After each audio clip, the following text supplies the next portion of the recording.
Welcome, Pewter Report readers, viewers, and listeners, to a brand new edition of the Pewter Game Day Show, brought to you by our friends at Walk-Ons. It is a wild card edition of the Game Day Show, and I should say the Game Night Show because it is prime time. It is Sunday night football. Bucs versus Commanders live at Raymond James Stadium. We are not live there. Pewter Report is, though. We're going to break down every single second of this game, giving our reactions to it. I'm very excited. Let's get it rocking and rolling. I'm your host, Matt Matera. Joined with me is my fellow colleague at PewterReport.com, the co-host of this show, Josh Queipo. Josh, what up, buddy? Are you ready for some playoff football? 100% ready, Matt. I just said it to you off air, but Bucs fans have been blessed to get 21 of these game days when you include the preseason, and they are one of only 14 teams that will get a 22nd one. So hopefully 3 more after that, but a 22nd one's pretty good to start off with. No doubt about it. And looks like I think the Bucs are getting the ball first. Yeah, they won the toss and elected to get the ball first. I want to get that fast start going. So we'll see Baker Mayfield, Mike Evans, Bucky Irving, and the entire crowd. And by the way, thank you to everybody that is joining us this evening for the playoff game. I saw some of your comments and some very kind words about wanting to see us over the national broadcast. So thank you all very much. Q's44 says, let's go Bucs. Scotty J says, let's hear it, Bucs fans. Let's go. And that kickoff goes for a touchback. Bucs will start at the 25. I'm about 4 seconds behind you. It is going for a touchback right now. He just kneeled down. Okay, let me tell me when they're going to show the player intros. Yep. Right after Luke Gedeke. Let me know.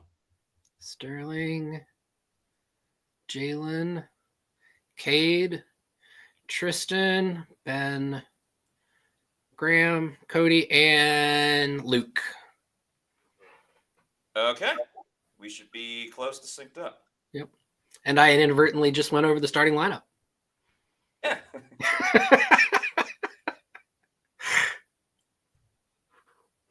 Baker's going to line up under center. Payne Durham goes in motion. They go play action. Baker throws down the field. It's caught by a sliding Mike Evans, and the Bucs are in business right away with a first down to the greatest offensive player in Bucs history and a future Hall of Famer. So first of all, it looks like he got that on Marshawn Lattimore. Cam Jordan said Lattimore was going to lock down Evans. I don't know if that's going to quite happen. But then Evans just called to get replaced on the field, and it looked like he was wincing and holding his lower back. Oh, geez. Uh-oh. Yeah. Uh-oh, indeed.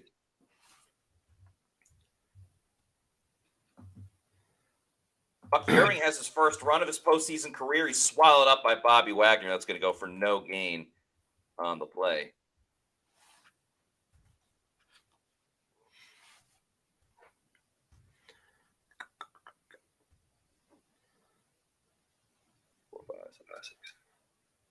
Okay.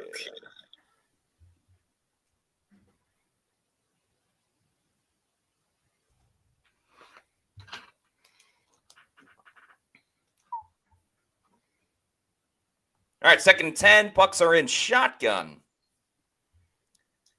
Baker looking. Oh, my God. Bucky just got steamrolled. But Baker's going to scramble as he has. Short gain. Make it 3rd and 7. And, yeah, we'll certainly keep an eye on Mike Evans. See what's going on there. Cater J says, Josh coming in hot with the bad news. Hey, it's not Josh's fault. Just trying to report what I'm seeing. So yeah, and just the same way I've reported all year why the Bucs like having Rachaad White in the game from time to time is because of his pass protection ability, and that is going to be important against this Commanders team, which does like to blitz quite a bit.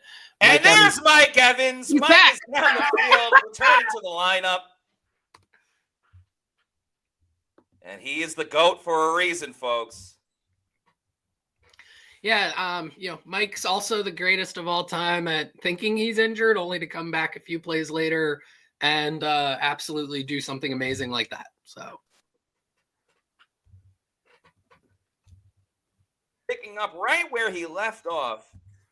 He's getting his 1,000 yards and now balling out in the playoffs. And a great third down play by the Bucs as they are getting into field goal territory early on. They're going to run it with Bucky Irving, who cuts to the outside, gets about 3 yards on the play. So looks like the Commanders are committing to stopping the run. Obviously, they were one of the worst run-stopping teams in the regular season, but that's why the playoffs is a whole nother animal. Very true. And I didn't quite make out that last run, but I know the first one, it looked like the Bucs went back to their mid-zone run scheme, which is kind of what Liam Cohn was hoping to implement at the beginning of the year, was not so much that gap scheme that has really worked well for them. And Jalen McMillan with the ball just going right off his hands. All right, feeling that playoff nerves. Kind of reminiscent of the first matchup against the Commanders. Yep. Yeah, he had a big drop in that one. Oof, right off the hands. Also caught a touchdown in that one. So yes, he did catch a touchdown later in the game. So hopefully past one for McMillan.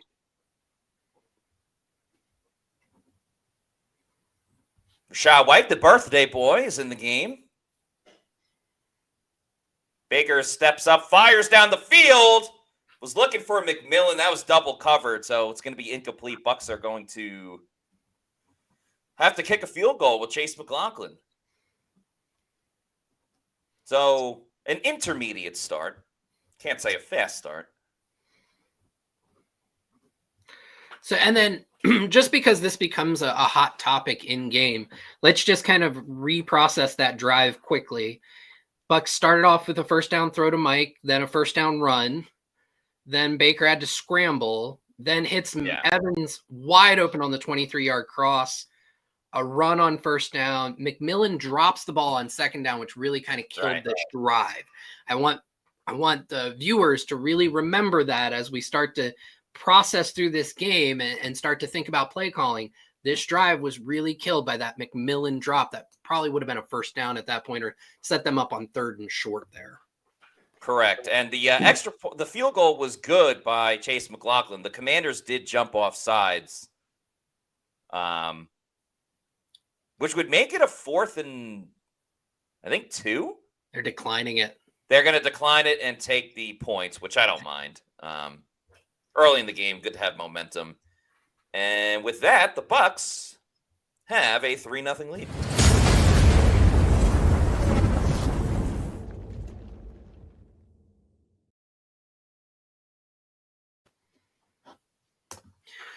So Cam Jordan, I think, was a guest on the CBS studio crew this morning or this afternoon.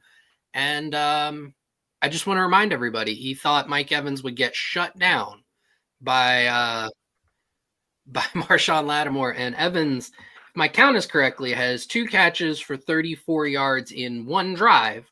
Teams typically get about 10.5 drives. So my simple math is right. He's on pace for over 350 yards today.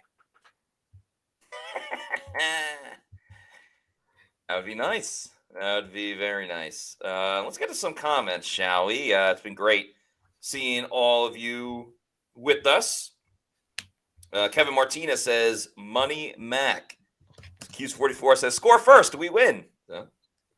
Usually you want touchdowns, but also, I think that first game against Washington, they also did settle for a field goal and still scored 37 points. So, Shaggy says, we scored first. That bodes well, right? Correct.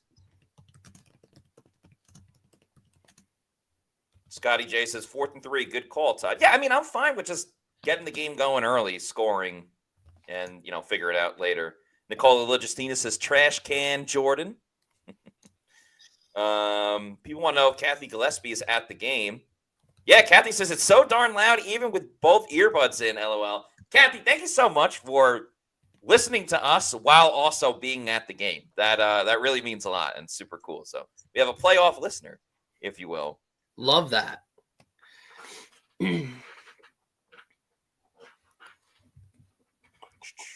Bucs fan says if J-Mac caught that, it would have been Bucs 3, Lattimore 0 going on the coverage that Lattimore had.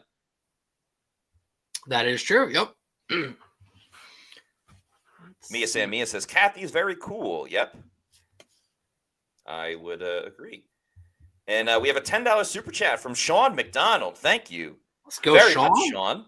Very kind of you. Says, love you guys and despise Collinsworth. Delighted to mute the TV and listen to Pewter Report. So Thank you so much. And I literally told myself before we went live, I was like, you are not allowed to describe anybody in this game at all as, now here's a guy. Yeah. Let me tell you, Baker Mayfield, the Browns get rid of him like he's Tuesday's trash. And you go around Carolina, and all of a sudden, one big game in Los Angeles, and wham, next thing you know, you're sipping Mai Tais and pina coladas out in Tampa. Oh, there's that guy on social media ww does Joey Molinaro. He's amazing, and you sound so much like him. Yeah. I do like Chris Collinsworth. I've met him once. He seems like a nice guy. And he's technically the boss of Trevor Sikkema. So that is true. Trevor. All right, first drive for Tampa Bay's defense. This is certainly where I'm more concerned in this matchup. Yeah, it'll be interesting to see how Bowles treats this, and especially look for those edge rushers and whether they can contain Jaden Daniels. And Elijah Cansey, who was not there for the first game, immediately makes an impact with that pass rush on Jaden Daniels, forcing him to throw it away. And Cansey is absolutely fired up. And I don't want to get too far ahead because the Bucs have to win this game. But Josh, I don't know if you watched that Eagles-Packers game. The Packers are getting a lot of pressure from the interior defensive line against the Eagles. And again, that's the last I'll talk about it because we got to focus on this game. But what a hell of a start for Elijah Cansey. Yeah, most people would say Cansey had a great play there, except John Gruden, because according to him, pressures don't matter. Yes, that video was very funny. Yeah, Gruden's watching this game as well. Levante David with the stop on second down, so it'll be a quick third down. And I'm hoping that Chea or PFT commentator or somebody else brings that play right. You know Stephen Che. Don't act like you don't know Stephen Che. I said Che or PFT commentator. I think you said Che as if like you're pretending not to know his name. Oh, I may have mispronounced it. I apologize. I've never actually met. No, maybe I met him. Oh, he's a really nice guy. You'd love him. He seems like it. So, and I apologize if I screwed up his name. That was not intentional at all. But I'm just saying, I hope somebody in that room. Wow! Down the field looking for McLaurin. Buddy. He makes the catch. What a throw by Daniels. They blitzed Antoine Winfield Jr. on the play. Whew. What a throw. Fingertips. Did he have it? Briefly.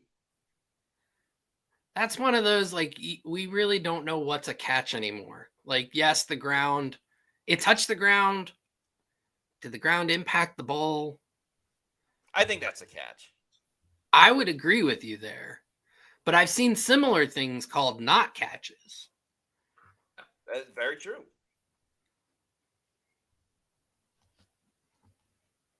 And Cansey with another pressure. And Mike Edwards helping clean it up for a small loss on first down there. I don't even blame the Bucs for that. That's just a great play. It is. I'm sure Jamel Dean's going to receive hate from a lot of people. So that looks like that was zone read, and Cansey just blew up Daniels there. That was awesome. 2nd and 10.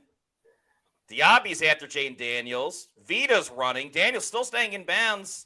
Getting some good yards. I will say I'm loving this pass rush by the Bucs early on. They are consistently getting in his face.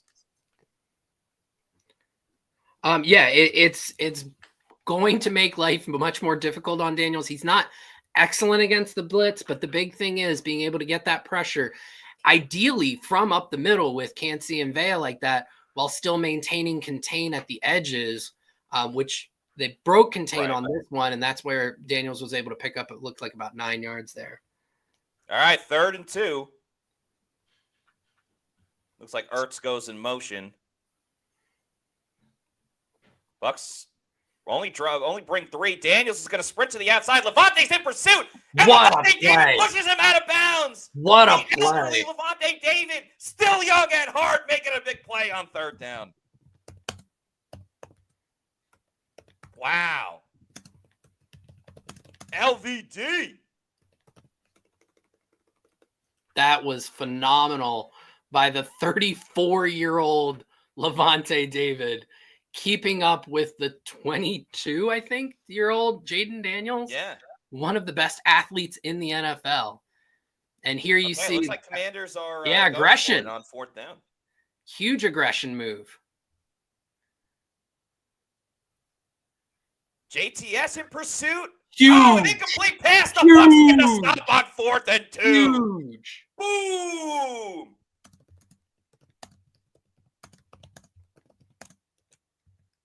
And a 4th down stop. Look at this Bucs defense. Look at this Bucs defense. Little Jaden Daniels running for his life. Tim Ford says, let's go. Tom says, let's go! Exclamation points. Huge. Big Sack says, let's go, baby. Shaggy says, how about that pressure? Cam says, let's go. Keep bringing the fire. Angelina S says, let the dogs out, Bowles. Scotty J says, yes. Let's go 10-0. All right. All right. KGH for Life says, Bucs gotta get off the field. Bucs got off the field. That's what counts. Yeah, absolutely. Yep. Number one Bucs fan, pressure looks good. What's interesting here is how many times have you and I been on this Game Day podcast and we go, well, things basically started off exactly the way the Bucs wanted it to. Can they keep that up? That would be ideal. Right. Yeah, just just consistency. Joe says, good defense can't come at a better time, playoff time. Yeah, I mean, if the defense can get their you-know-what together for these next 4 games, something special could happen this offseason, or this postseason, I should say. Postseason, yeah. And then you can celebrate in the offseason. Boat parades, baby. Boat parades. Stubby Ryan says, remember, we scored first. That is true.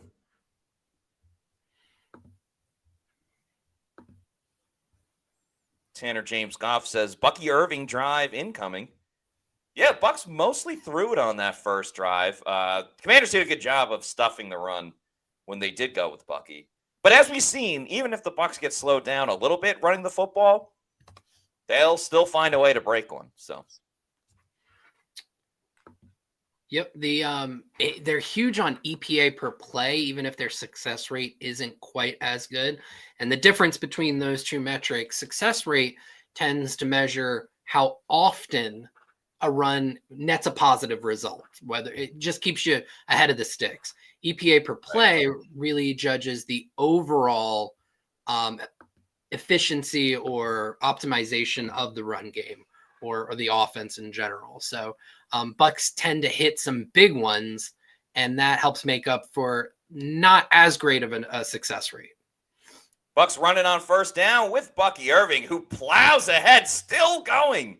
Ends up with about 6 yards where it could have been 4.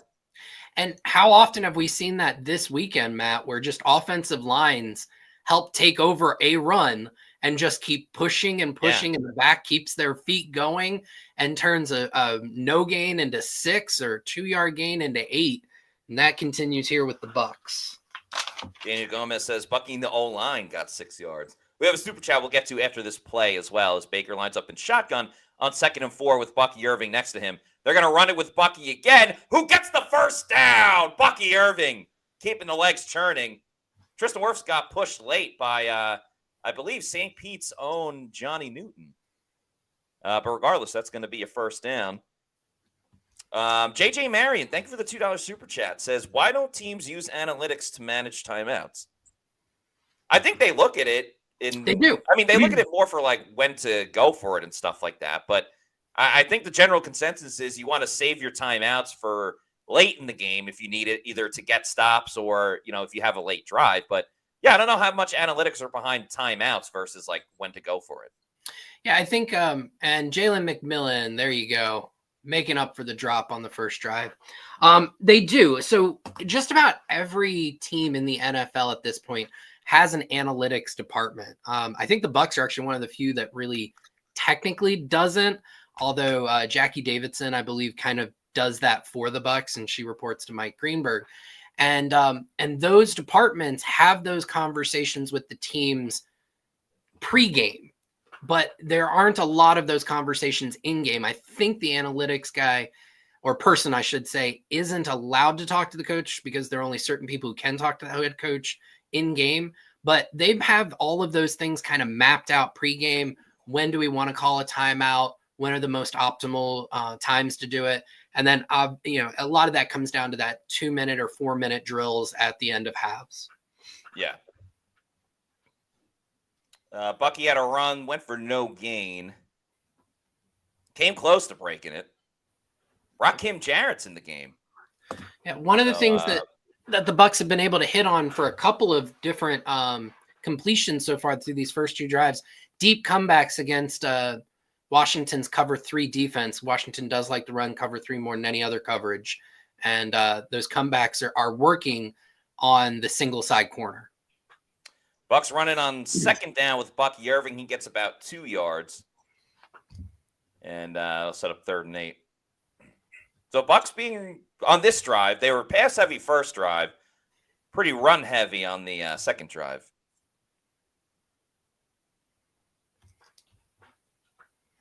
So 3rd and 8 coming up. 4:35 to go in the first quarter. Bucs at midfield. Kate Otten's in the slot. Baker steps up, gets tackled. Still fighting for every yard. So it won't be a sack, but it won't be a first down either. Looks like the Bucs going to have to punt. Not sure why Baker was so quick to climb the pocket, really to run. Doesn't look like that was a climb to throw. That was a pretty clean pocket that he had. Yeah. I think maybe he thought if he could just get through the D lineman that he's got the first down. It's possible.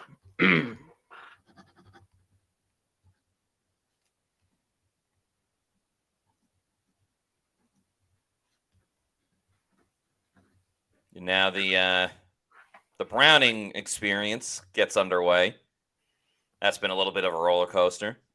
Although I want to say fairly good in week 18, if I remember correctly, and this is an ideal situation for him, and he takes advantage as Washington calls for a fair catch, and they'll have to start at their own 8. Well, I mean, obviously the big thing last week was when he dropped the snap, but the punt ended up. The punt, I think. I mean, the Bucs defense got a stop, and it actually didn't. It wasn't a drive where the Commanders scored. But yes, no doubt there. That was a great punt there.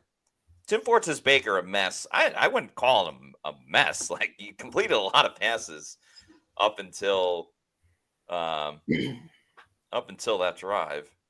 Or Plus that last play, really. Yeah, he has 2 incompletions, and one of them was a drop pass by Jalen McMillan. I think that the one place where you can be a little bit critical of his process was that climb up on 3rd down.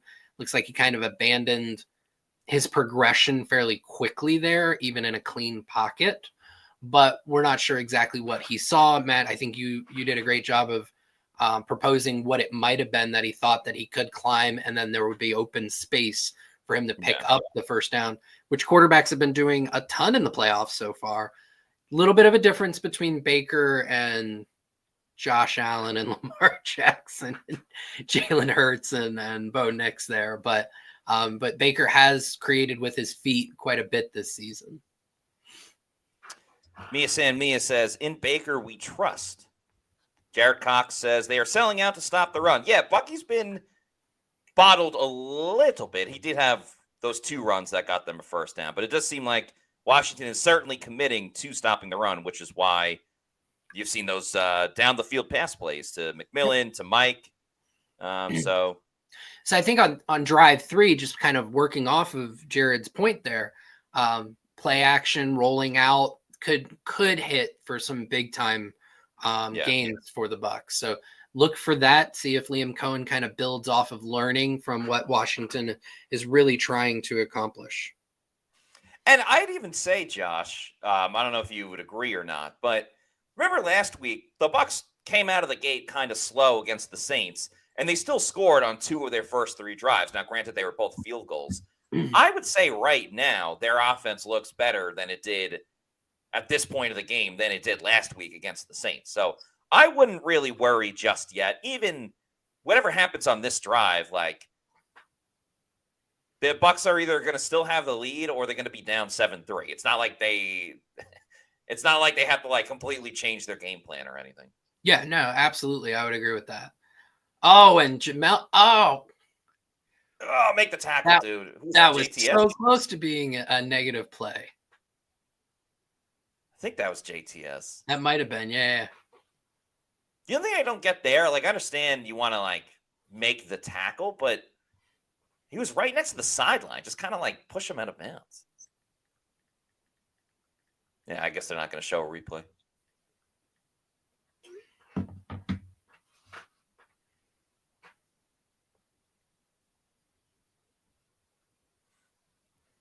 Bucs blitz 2 on the right side. Tyke Smith, a good job getting in the way, and then Levante David and Yaya Diaby cleans it up. And this is one area where Jaden Daniels really likes to go against the blitz, is he immediately looks for outlet passes to the right flat. So, so you can see that the Bucs had something prepared for that. Tyke doing a good job getting off the block, and Levante helping with that cleanup as well. Levante turning back the clock a little bit. 3rd and 6. Let's see if the Bucs can get a 3 and out. Zion McCollum looked like he was going to blitz for a second. Some good pressure. Oh, Cansey fell down. Oh, no.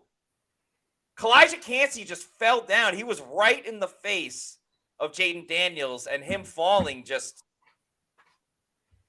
prevented them from getting a sack in the end zone. Yeah, Cansey rushed off the edge. Which is something that I was hoping for in this matchup, and it's good to see the Bucs using it. And overall, they've done a good job of 2 things that I think were going to be key for this defense. And they've done a really good job so far, very early still. Number 1, overall contain on Daniels has been fairly good, or at the very least, pursuit has been able to keep him in check. And then the second is tackling, although the middle of the field issues are starting to show themselves. Yes, which has been an issue for the Bucs all season long. Play action pass to McLaurin.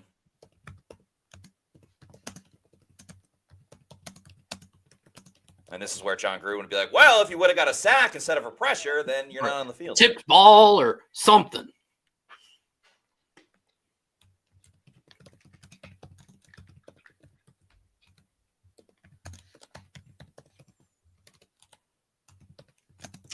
All right, 1st and 10, 50 seconds to go. Washington runs it with Brian Robinson, gets about 3-4 yards. And finally, they get to the Bucs defense right as the first half is going to end, or first quarter.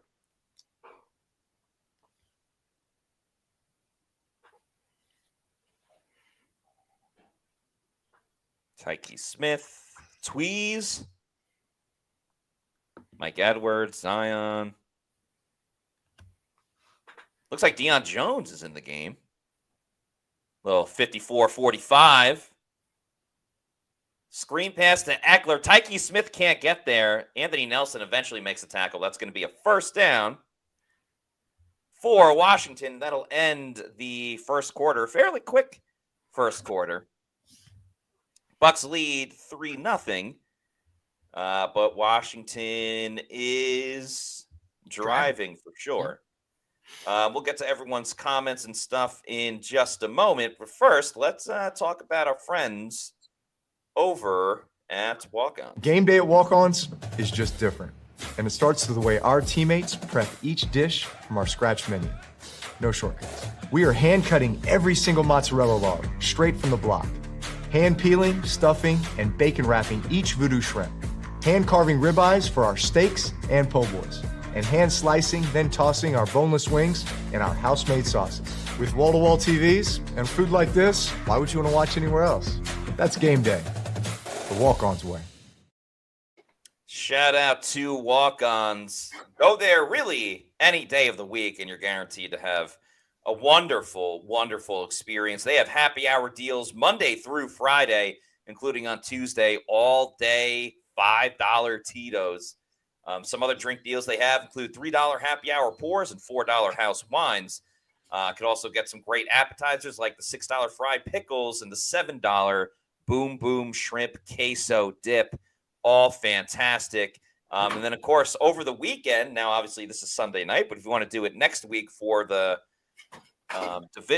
divisional round games that are coming up in the playoffs, and hopefully the Bucs are playing, their game day specials include pints of $4.49 of Michelob Ultra, Bud Light, and Budweiser, and 22-ounce drinks for $5.99. Also $5 Heineken Silvers and $5 Neutrals as well. There are 3 walk-ons in the Tampa Bay area. There's one over in Lakeland, another in Wesley Chapel, and one pretty close to Raymond James Stadium and over by where I live as well in Midtown. So check out walk-ons, tons of TVs, a lot of great things to do, and enjoy a good time at walk-ons.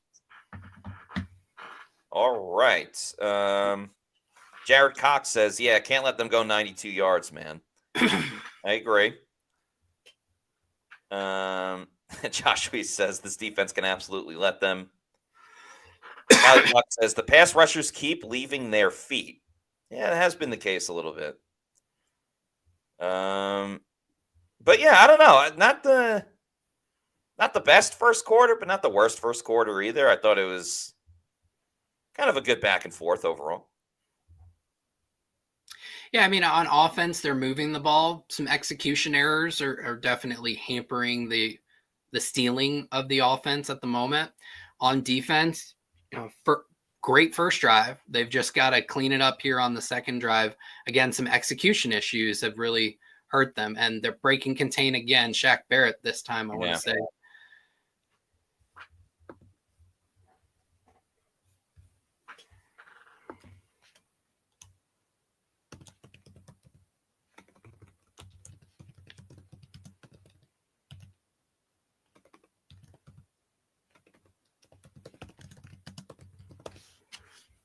Another first down for Washington.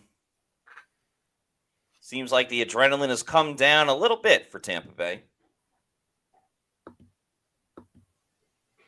Now the Commanders have found a rhythm.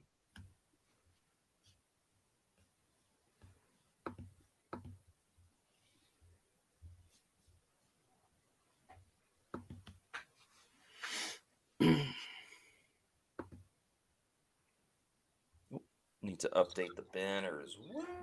Oh, wait, no, I just need to put it up.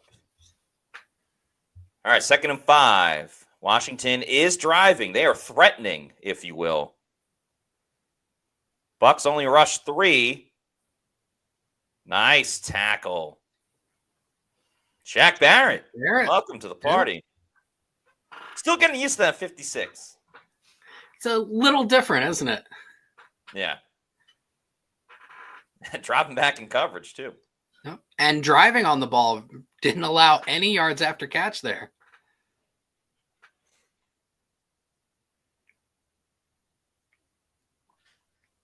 Big moment. 3rd and 3. Early in the second quarter. Daniels rushes to the outside. Ooh, we got popped. Oh, Zion McCollum with a huge hit. Oh, and then the Washington player pushed the ref. That should be a 15-yard penalty. But I think the biggest thing is he did not get the first down. Yes. So Washington went on it 4th and 2 in field goal range on the first drive. They're going to have, looks like 4th and 1 here on the second drive. A long one. A long one, though. Do you think that changes Dan Quinn's thinking at all? Just get the tie, or do you think he still stays aggressive? They're already on the field. And But we got the timeout from the Bucs. What? Oh my God. Todd's not happy. He's like, I would never call a timeout before 2 minutes to go in the second quarter.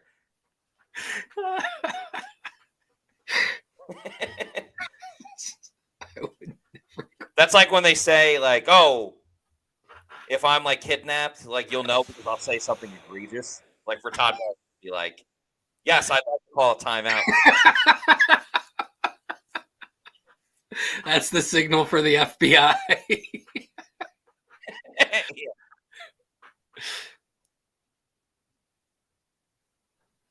Yeah, Tanner James Goff says first half timeout. Something must be wrong, guys. Nicola Legistina says Todd Bowles cursing. Let's go. All right, 4th and 1, a long one.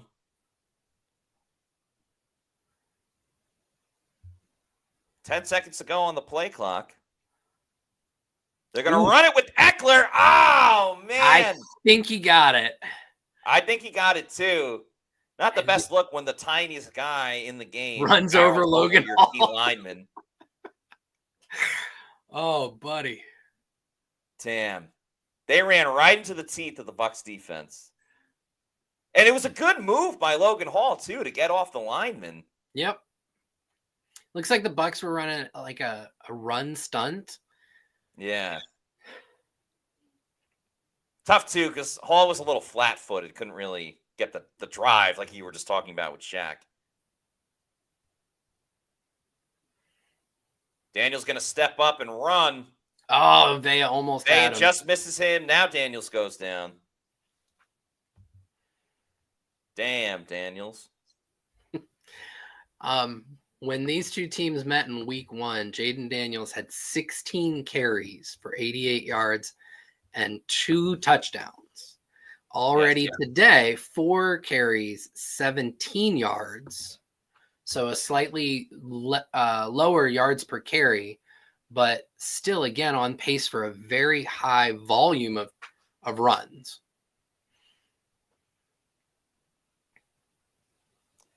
Second and 3. Daniels in shotgun. Throws over the middle. Incomplete. Nice coverage by Jamel Dean. Setting up a 3rd and 3.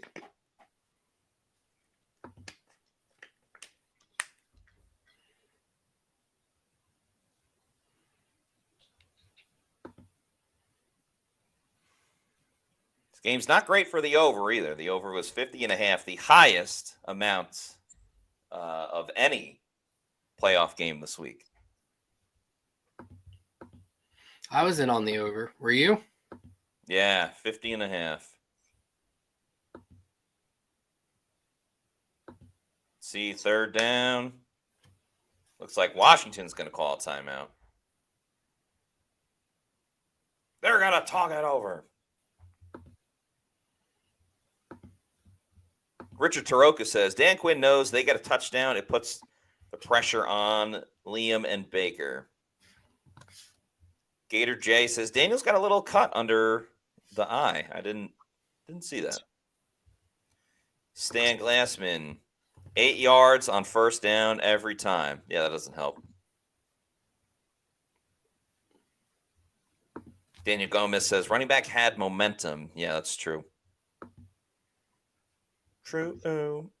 Yeah, Logan Hall was flat-footed there, so I think you mentioned it. Yeah. Oh, yeah, damn, he is cut. It's a true prize fight now. Yeah. All right, 3rd and 3. Commanders have 2 receivers out to the left. Bucs bring 4, throwing over the middle. Caught. And a 1st down. Commanders are in business, as they say. Really creative play design there by Washington offensive coordinator Cliff Kingsbury. He faked the switch to the flat and then brought it back as a whip route. Really had Tyke Smith in a bind there. Good job by the Bucs defense on 1st down, getting the stop at the line of scrimmage. Trying to make this game only 3-3 and not 6 or 7-3. Or who knows, maybe the Bucs will just get a turnover. LOL. Because they don't get turnovers.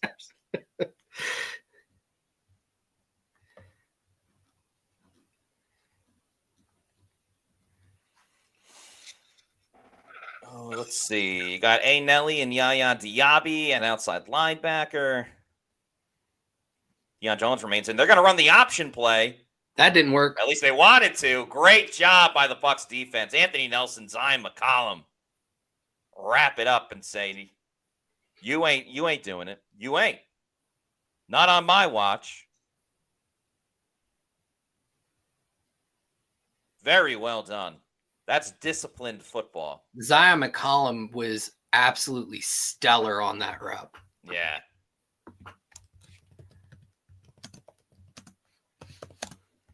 All right, big third down.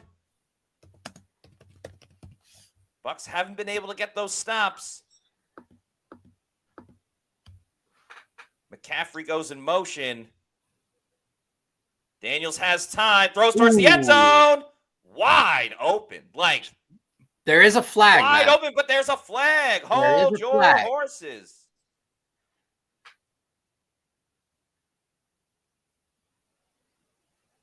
Todd is very confused. He's like, how the hell did we just allow 92 yards of offense? He's in the back of the end zone, Matt. We're going to call that 101 yards. Yeah, that's true. It looks like it's going to be on the Bucs. Yeah. Is it going to be roughing? Ooh. They're going to eject him. No, I'm just kidding.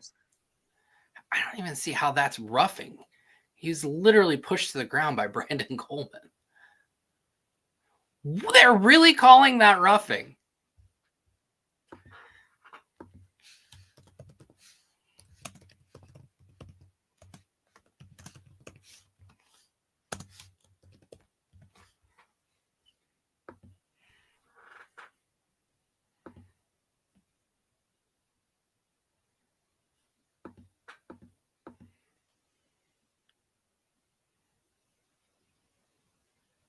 Pretty bad. Pretty bad, folks. But we knew this was going to be a shootout. We knew this was going to come down to the Bucs offense. So let's not kid ourselves. Richard Taroka says Bucs playing into Quinn's plan, which is to score more than the Bucs.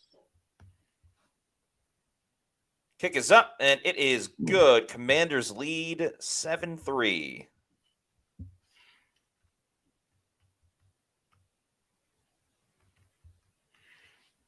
He was wide open. How do you get that open from 10 yards out?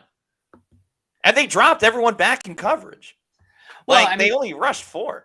Yeah, you've got to kind of defend both the front and the back half of the end zone there. So you see a lot of touchdowns, frankly, in the back of the end zone that way, where a guy just gets behind and it's hard to keep up with everyone behind you. So happens more often with the Bucs defense than you'd like to think. Yeah, I'm about to tweet out, no team miscommunicates like the Bucs do.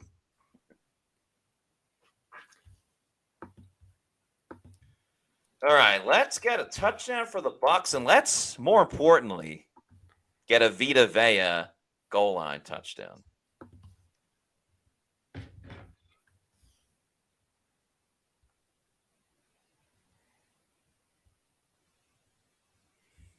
Oh, I got the John Ledyard quote tweet. Wow, is it my lucky day?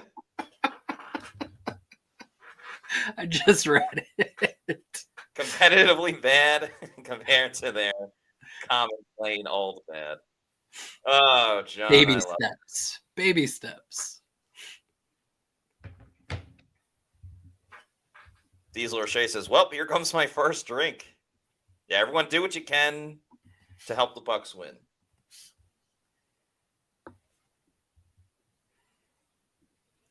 Scotty J says, same page, take a shot of whiskey. Please drink responsibly. Let me just get that PSA out there. Brian Hernandez says, classic, every level of the middle of the field is open. QBs are the most spoiled and pampered people in the sports. Jeff B says, I'm on drink too.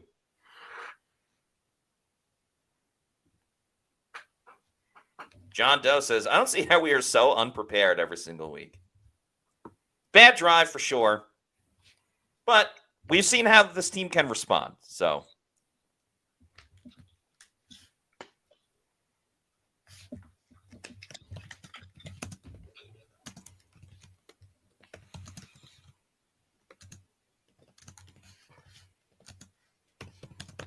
Problem is, you have a Bucs offense that's just kind of been chilling for the last, feels like the last hour. Obviously, Yeah, not. the time of possession difference, I want to say, is like 13-7 right now. And then Washington converted on that particular drive on 3rd and 6, 4th and 1, 3rd and 3, and then the touchdown came on 3rd and 10. Got to have better situational performances from the defense than that. Chris Genovese says, I'm writing a new song. Chris, please tell more.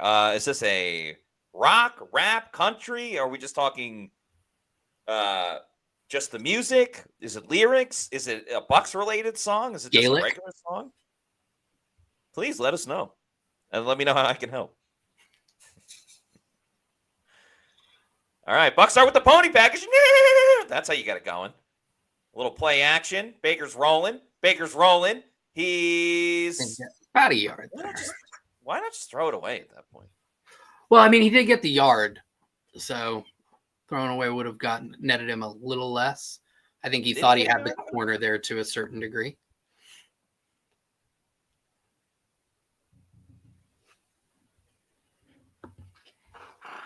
Biker Mayfield. Oh, he's in a band. That's cool. Shout out to your band. Now, first rep there as Baker drops back and throws deep for Evans, and he can't hold on. There is a flag, though. About dang time. Watch, it's going to be like holding on Luke Gedeke. What's the dang call, ref? Ref's like, we didn't have enough calls in the first quarter, so. Chop block. Oh. I think they said Gedeke and Cutie. Yeah. Oh, maybe they said 67 and 7 or 69 and 7. Yeah, it looks like Malk and that's a tough one. It's 2 reps now where Bucky Irving's pass protection has not had a negative impact on the play. So for all those Rachaad White haters. In the meantime, what I was going to say is the first play of this game was a play action rollout, which we talked a little bit after drive two, as a change up for all the pressure that Washington was throwing at the line of scrimmage. There's going to be another flag as Baker gets the ball out to Bucky in the flat. Looks like it's going to be holding. Yep. I'm going to tweet out ref show.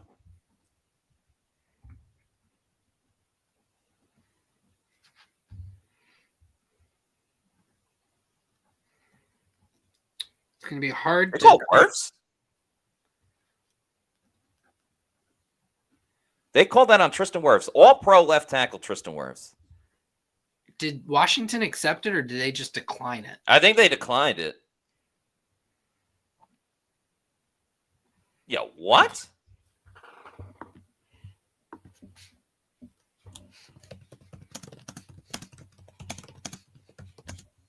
All right, 3rd and 22. What do you got lined up here? Screen to Rachaad? Yeah. Chuck it deep, Baker. The birthday boy gets the original line of scrimmage back. People said I was crazy when I said take Washington +3. Was it like the Will Ferrell in Old School, like right after the trank dart? You're crazy, man. Crazy. No, it's just people in the comments on Pewter Picks and Props that are like, they just think I should just pick the Bucs no matter what every single time. And it's like, that's not what I'm here to do. I'm here to make proper calls and picks and props and stuff like that. Anyway, Browning with another good punt. And but not 2 great misses. coverage. Terrible 4 coverage. misses. Even 5 worse misses. coverage. Is Branding the punter of the future? Somebody's got to be. Jake Camarda caught on with the playoff team. Yeah, he is a Buffalo Bill. Futures contract. Bucs Basement, thanks for the $2 super chat, says Cohen doesn't want to go to the Jags. It's showing. Again, we've seen this team figure it out and get it going and get it rolling. So even if they go down 14-3, I'm not saying don't be nervous, but game's not over. Victor J. Cassiano is correct, though, says we suck in primetime. They do.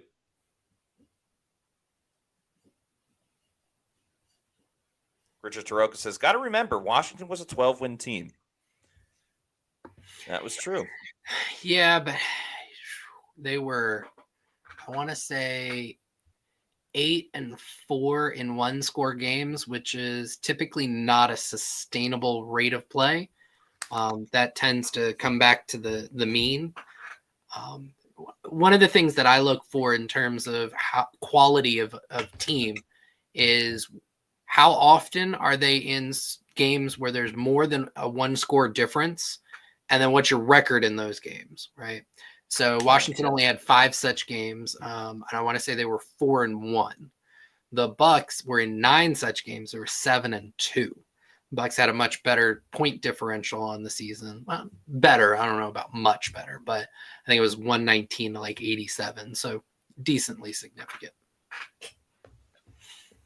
Now people are acting like, oh, Cohen's an idiot. Like, have you never watched the Bucs before? Like, are we going to look at like a quarter and a half and be like, well, Liam Cohen's not the guy. There's simply no way that he can ever overcome this. Right. So this is where, like, kind of tracking the drive. So first drive, we talked about that a little bit. That one was created points, but ultimately stalled because of a Jalen McMillan dropped pass, right? Second drive got stalled. Maybe some issues with Cohen there in terms of he called a couple of run plays that went for 6 and 7 yards, but they weren't super wide open runs. I mean, the very first one, Bucky basically got hit at the line of scrimmage, and him and the offensive line kind of drove him forward 6 yards. They hit it Jalen deep for a 15-yard comeback, and then Cohen goes back to a couple of runs. All right, maybe there's some criticism there. This one you can't really put on Cohen when you have a chop block that puts you at second or 1st and 20, and then a decline penalty. Like, you're in 1st and 20. That's hard to put on the offensive coordinator there. Yeah, no, it's well put. And the defense is giving you no reason to believe doesn't help. Yep.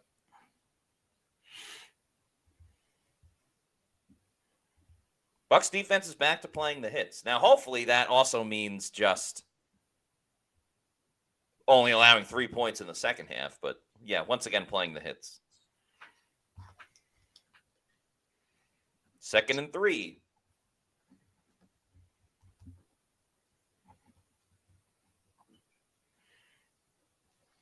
Nice stop.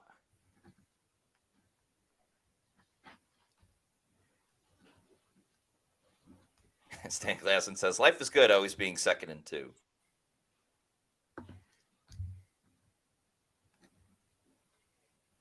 Bucs Space, and thanks for the $2 super chat, says, Bowles plus 3rd down defense, stuff of nightmares.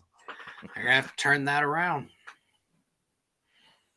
6 minutes to go, a 3rd and 3. Commanders are 4 of 6 on 3rd down. 1 of 2 on 4th down. Looks like they're running a 5-1-5 defense. And they're mugging up the A-gaps. Hey, Nelly, getting close to Daniels. Oh, Eckler makes the catch. Tyke Smith trying to prove it's not a 1st down, or a catch, but it is. Commanders are moving quickly, though. Yeah, it looks like they're going to try and keep the Bucs in this 5-1-5 look, maybe to try and get some better results with running the ball.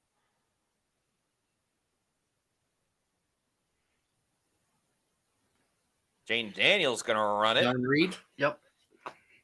Mm-hmm. And he helps up Mike Edwards. Wow. What a nice guy.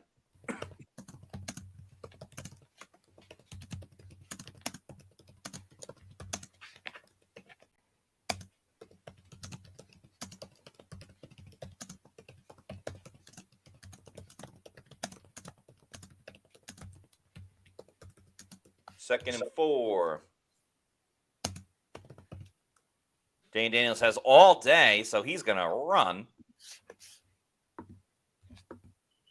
And that's a first down.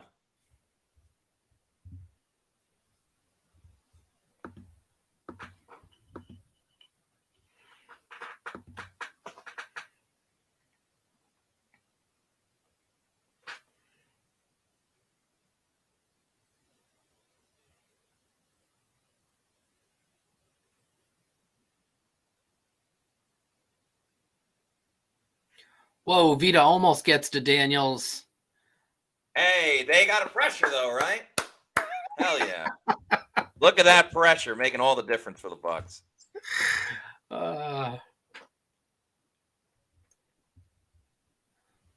Maybe Gruden's onto something. Tom says slicing and dicing us. Evan Kirk says, ha ha ha ha ha ha ha. KJ Britt sighting. Yeah, right?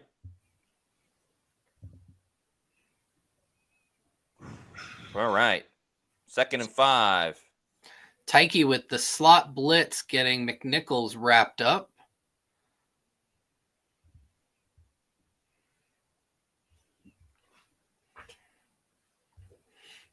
There seems to be a theme developing that Cliff Kingsbury has Bowles' number on first down. Bowles does a good adjustment on second down.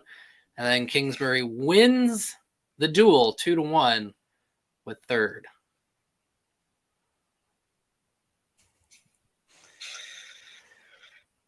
Laura of Lucas, thanks for the $2 super chat, says, almost won't get you to the Super Bowl. That is true.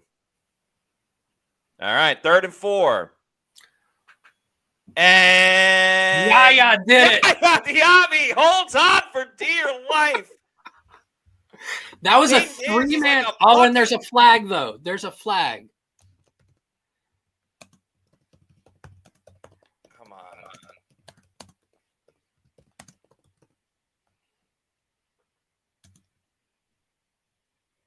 Holding on the defense. Ah, boo. On Zion?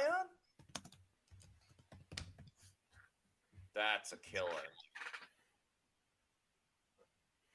Yeah, you can't really hug a guy's waist. Yeah. I hear it's not allowed.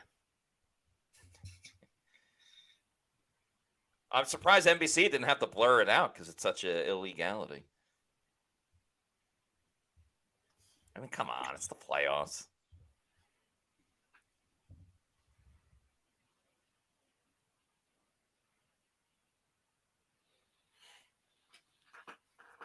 I don't think you're going to win 21 personnel counter against the Bucs defense, which probably has to go up against it quite a bit in practice. Man, Bucs have not given us a lot to get excited for.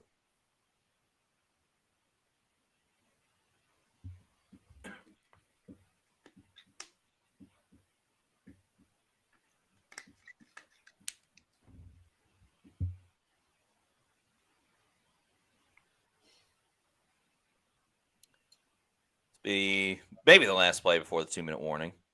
Mike Edwards on a blitz. Daniels throws it into the ground, incomplete. So we will get one more play.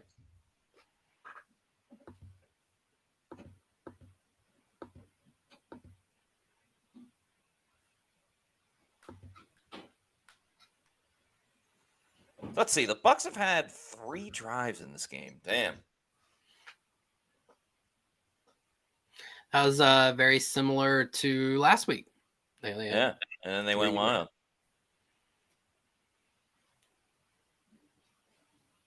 This is a crucial drive or 3rd down. Daniels has all day to throw, going deep. Zion's there. Wow. Oh, man. Nice coverage by Zion. Almost an insane play by Terry McLaurin. But the Bucs get a much-needed stop.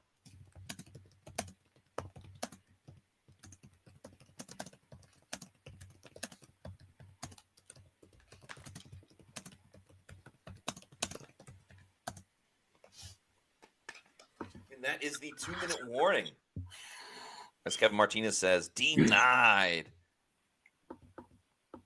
Kenny Cakes desperately needed that stop.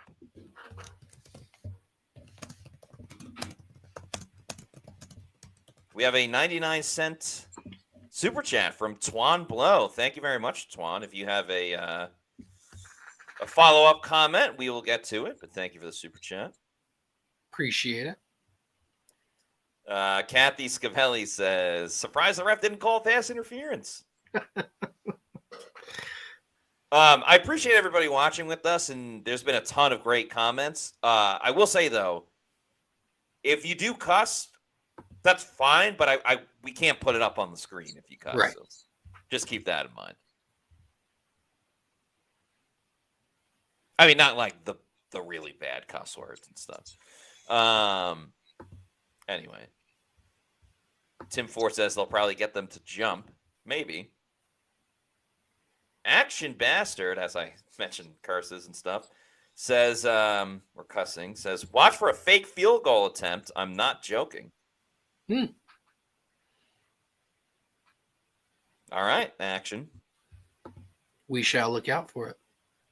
Bucs Basin says, no penalties for the Commanders. That's disgusting. Games have a way of working themselves out.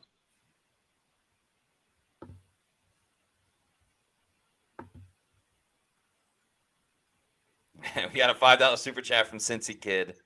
Thank you so much. Who says, hey, Maddie, could you please give the Bucs defense your yelling motivation speech like you did last week to fire them up, or for second half, asking for a friend? Yeah, I mean, Todd Bowles needs to be in there being like, wake the hell up! Do you want to go home? Do you want to go home? Because that's what the hell you're going to do if you don't figure this out in the second half. First down, you're allowing 8 yards? How do you expect to be competitive? Offense, get your head out where the sun don't shine, all right? I don't care how fancy you were in the regular season. That's for mere mortals. Do you want to be iconic? Do you want to be a legend? Hey, Mike, do you want a statue outside of Raymond James Stadium? Then get it together. O-line, Luke Gedeke, you want that extension, buddy? Well, extend your arms into the defender and push his ass back. That's what I would say. That last part was gold. Absolute gold. Oh. Zane Gonzalez is 0 for 1 this year. I want to say from 50 and beyond. That is going to now be 1 for 2. Kick is up. Kick is good. And all right, 10-3.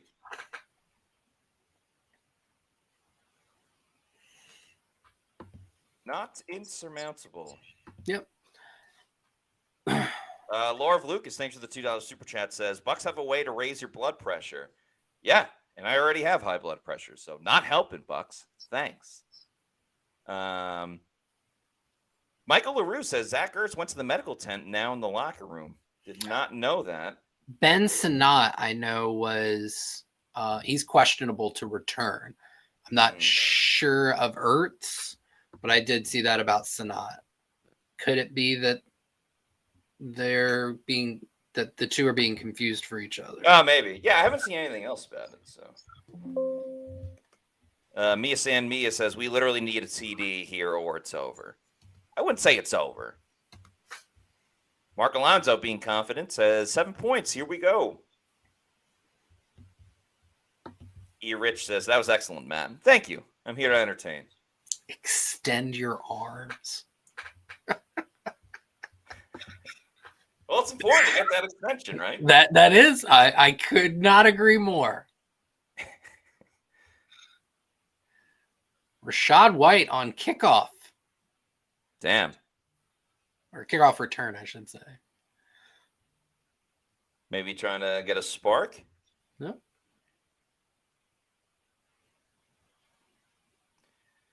Chris, who's in a band, says, "Hey, Matt, why are you not the coach? Damn, I was ready to fight after that speech." LOL. You know what? I don't know if I'd make a good head coach, but I think I'd be a good assistant coach, like there to just be a good vibes guy, pump everybody up. Because, like, the head coach is typically the bad guy, like the bad cop, and the assistant coach is the good cop. So I think I could be a good assistant coach. Rashad White, the birthday boy, gets a handoff as the Bucs are running it on first down with under 2 minutes to go. Brian Hernandez says, "Have we given up?" I think there's still, entire half of football to play. Richard Taroka says, "I thought this Washington run defense was supposed to be trash." It was. Baker drops back on second down. Ooh, got hit as he throws through.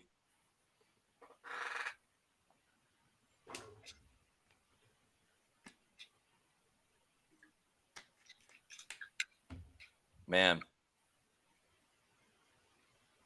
Oh, how the mighty have fallen. Deron Payne looks to be in considerable, and I'm a victim of my own syntax here, pain on the sidelines with what appears to be a hand injury. Yeah, Angelina S. says Payne is in pain. All right, third down. 9 yards to go. Bucs offense has done nothing in the second quarter. Baker's going to have to step up. He's going to run. Oh, wow. Oh, drumstick Baker, and there is a flag. Oh, God, if this is on the Bucs. Come on.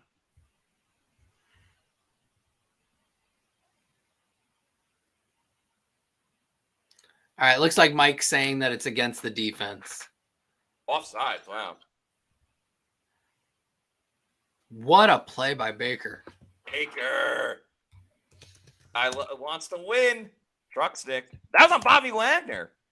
Put that on Bobby Wagner's Hall of Fame highlight reel.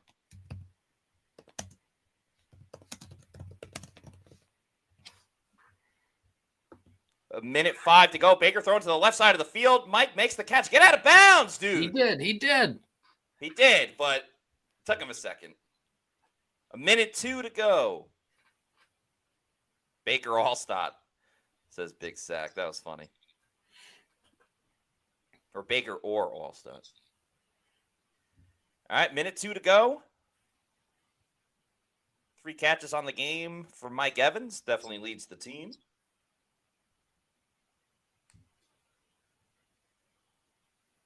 Bucs over midfield. Baker down the middle. It's caught by Cade Otton. Welcome back, Cade, who gets a first down. Welcome back. Bucs have 2 timeouts. Not bad, all right? They're in scoring range. You don't want to give the ball back to Washington. Take your time. Not too much time, but take some time. Take time to realize. And Baker throws over the middle to Evans. It's caught, and he's down at the 12. Lattimore is crying like a little bitch. The Bucs will have the ball at the 12. I haven't looked at the stats yet, but it seems like Mike is around 18 yards. Or, 68 yards, something like that. Bucs call their second timeout with 16 seconds to go. I was thinking to myself, Lattimore's going crazy as this he shuts Mike down narrative goes down the drain. Yeah, he does.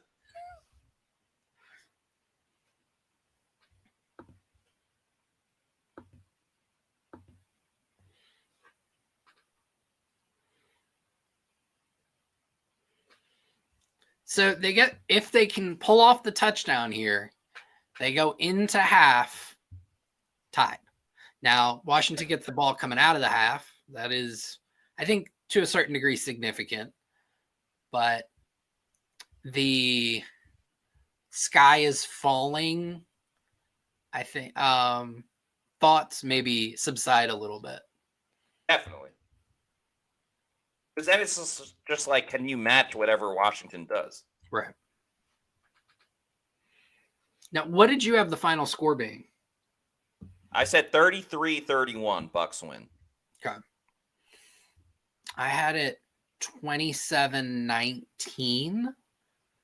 Yes. And my thought was that the defense makes a huge stand at the end of the game to stop Washington from getting the touchdown to tie things. Well, would have been a touchdown, 2-point conversion to tie things up. Mm-hmm.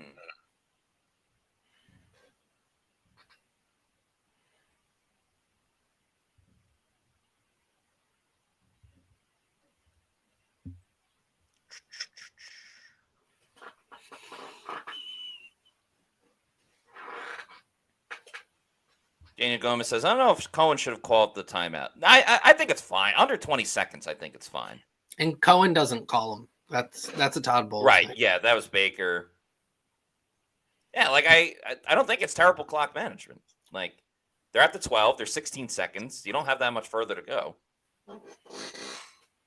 Like, a typical play takes 7 seconds.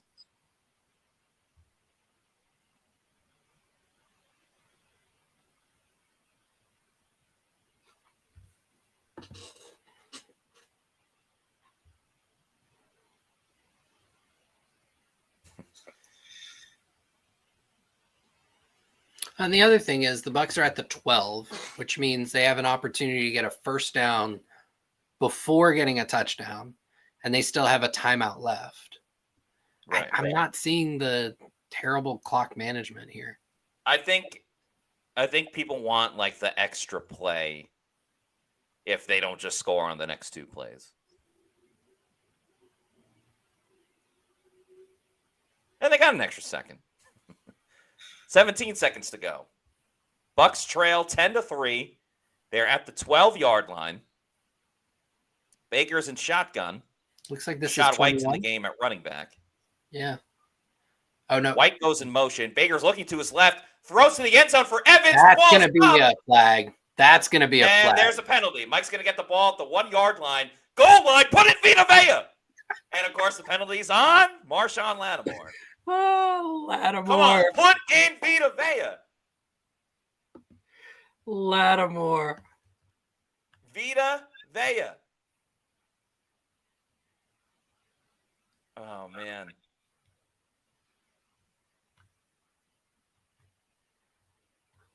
Yeah, I mean, he's all over him. If this game's in Washington, maybe it doesn't get called. I don't know. Not my problem. Plus, the Bucs are owed a call. No Vita Vea. Damn. Looking for Mike. Touchdown, Tampa Bay. Mike Evans. Oh, and the God. Bucs are an extra point away from tying the game up. The GOAT does it all on this drive. Add that to his record of accomplishments, Mike Evans.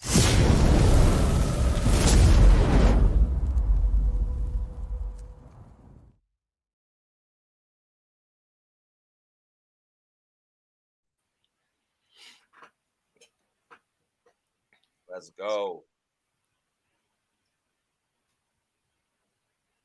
McLaughlin for the extra point.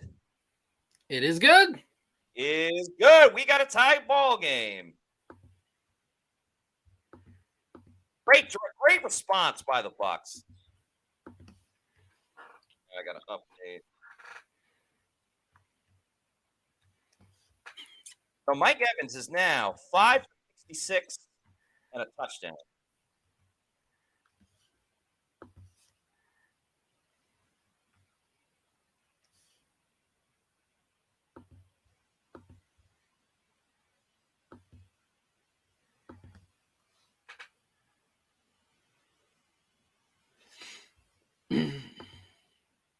Way to keep battling. Plus the DPI. I think that's very important too. Another 12 yards on the DPI or 11 yards on the DPI.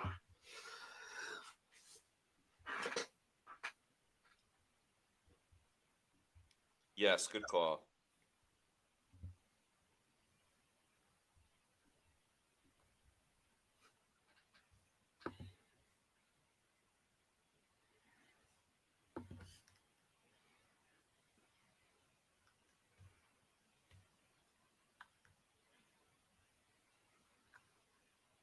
Okay. We got a ball game, folks. Bucs make the tackle on the kickoff, and that will likely be the end of the first half. What a response by the Bucs.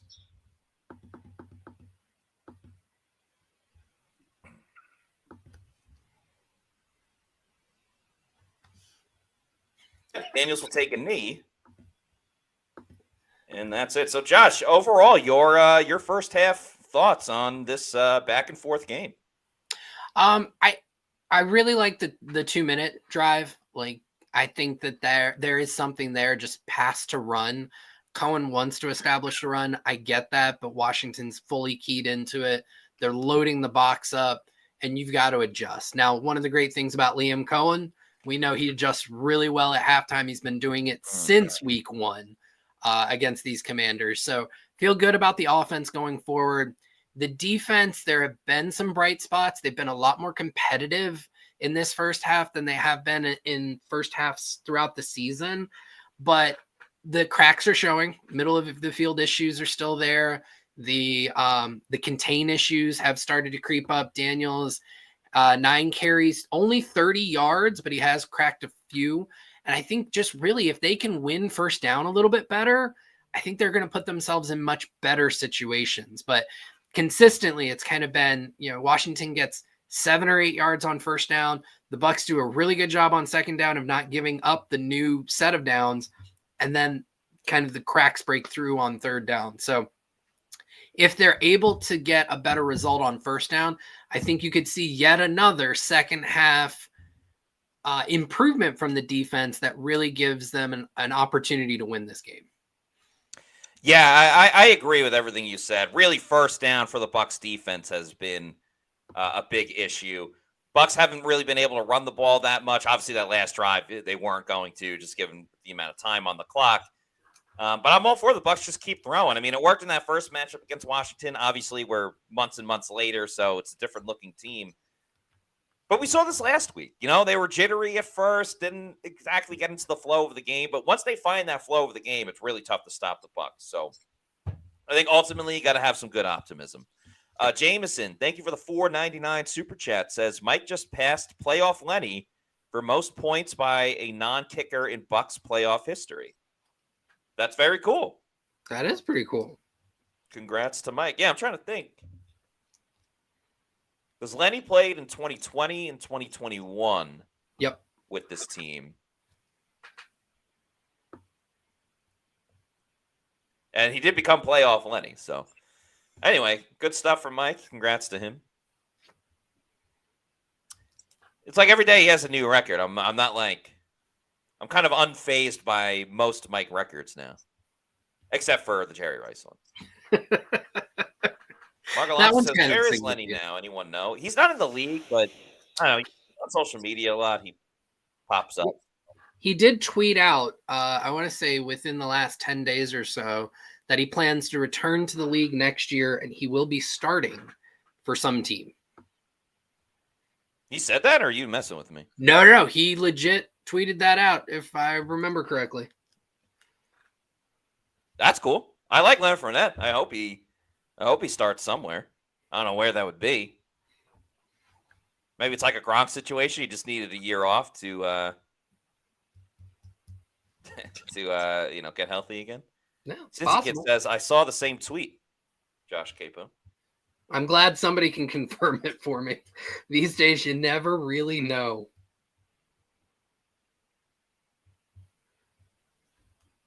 Brandon Stevens says, now that Mike's killing the defense, they'll send him even more attention, and McMillan, Shepard, and Otten should be open more often.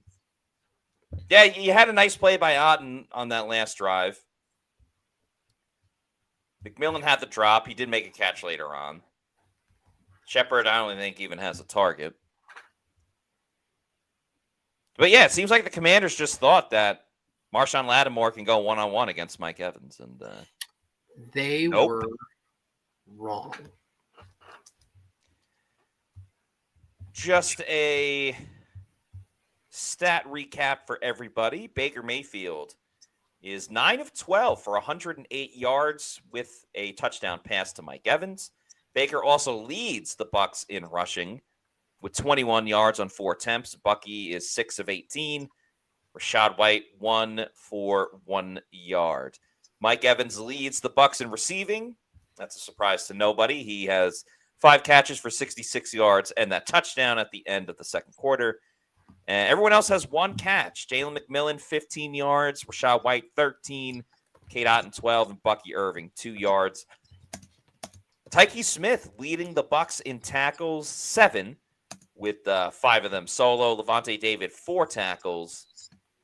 Let's see. Jamel Dean, 3 sacks. I guess they gave Levante a sack on that. For the 0-yard game. Yeah, that's cool. Good for Levante. Zion McCollum has a tackle for loss, also has a pass breakup. He's the only player with a tackle for loss and a pass breakup besides the sack for Levante David. And Vita Vea has a QB hit. Chris Braswell credited with a QB hit as well. For Washington, Jane Daniels is 11 of 16, also identically for 108 yards like Baker Mayfield. Daniels, also identically to Baker Mayfield, leads his team in rushing. They don't have the same yards. Daniels has 30 yards on 9 attempts. Brian Robinson, 5 of 17. Eckler, 3 of 14. And then receiving-wise, Terry McLaurin's done most of the damage, 4 catches, 62 yards. Brian Robinson Jr., 3 catches, 17. De'Ami Brown, 1 catch for 10 yards, but it was for the touchdown when he was wide-ass open. Zach Ertz, 1 catch for 9 yards. Olamide Zacchaeus, 1 for 6. Austin Eckler, 1 for 4. Marshawn Lattimore leads the defense in tackles with 5, probably because Mike Evans keeps catching the ball. Yeah. So well done by Marshawn Lattimore. Jeremy Chin tied with Marshawn with 5. Bobby Wagner at 4. The Commanders do not have a sack, even though they came close to that one where Baker scrambled. They don't have a tackle for loss, and they don't have a pass breakup. So I've got something else to kind of back up something that I think, Matt, you started to point out first. Outside of the first Washington drive, and not including the kneel down to send things into the half, Washington has 11 plays on first down. So they've gotten 2, 18, 4, 13, 5, 7, 0, 7, 6, 5, and 4 yards on those 11 plays. So that averages out to 6.5 yards per play, which means they are immediately putting the Bucs in 2nd and 3.5 on average. And they have a success rate of 64% on first down. If that continues throughout the second half, it's not going to look good for the Bucs defense. Like, that has to be the very first thing that they figure out, is how they're going to improve on first down and really stop Washington from getting these bigger chunks. Debbie Rizzi says Evans is Lattimore's daddy. Ice up, son. Ice up. Game On says O-line needs to step up. Callie Dad says the Bucs need to mix Bucky's running with our passing attack. We need to run more screens, passes to Bucky, and get him to the outside. Jared Cox, kind of echoing that sentiment, says we need to run to the outside pitches, maybe running back screens, maybe some jet sweeps.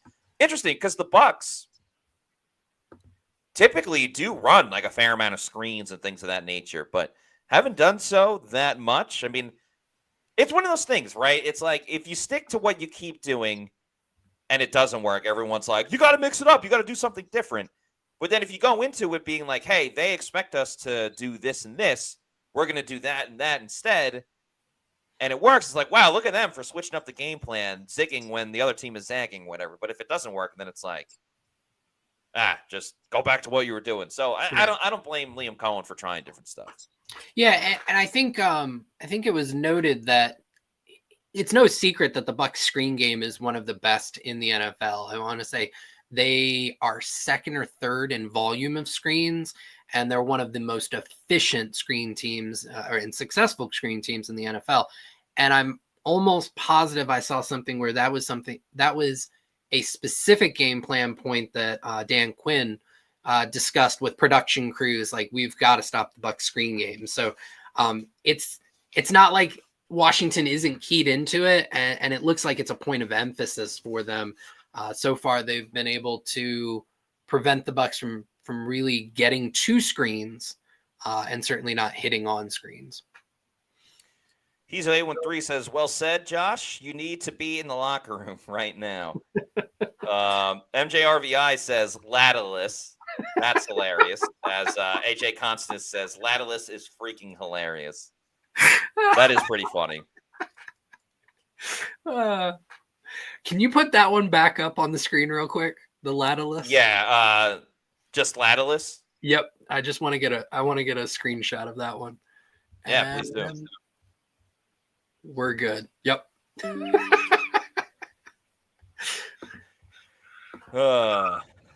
Lattilus. Andrew Johnson, being very optimistic, says it is 10-10 at the half, and our defense is a second half defense. Let's relax. Kyle Driver with the $2 super chat says, we survived the second quarter. That's huge. Thanks for the $2 super chat, Kyle. And yes, they did. They had struggled in other times, but were able to tie it up. So glad they got through it. Nicolo Legistina says, let's go, boys. Yeah, we got to be close to the start of the third quarter. Very exciting.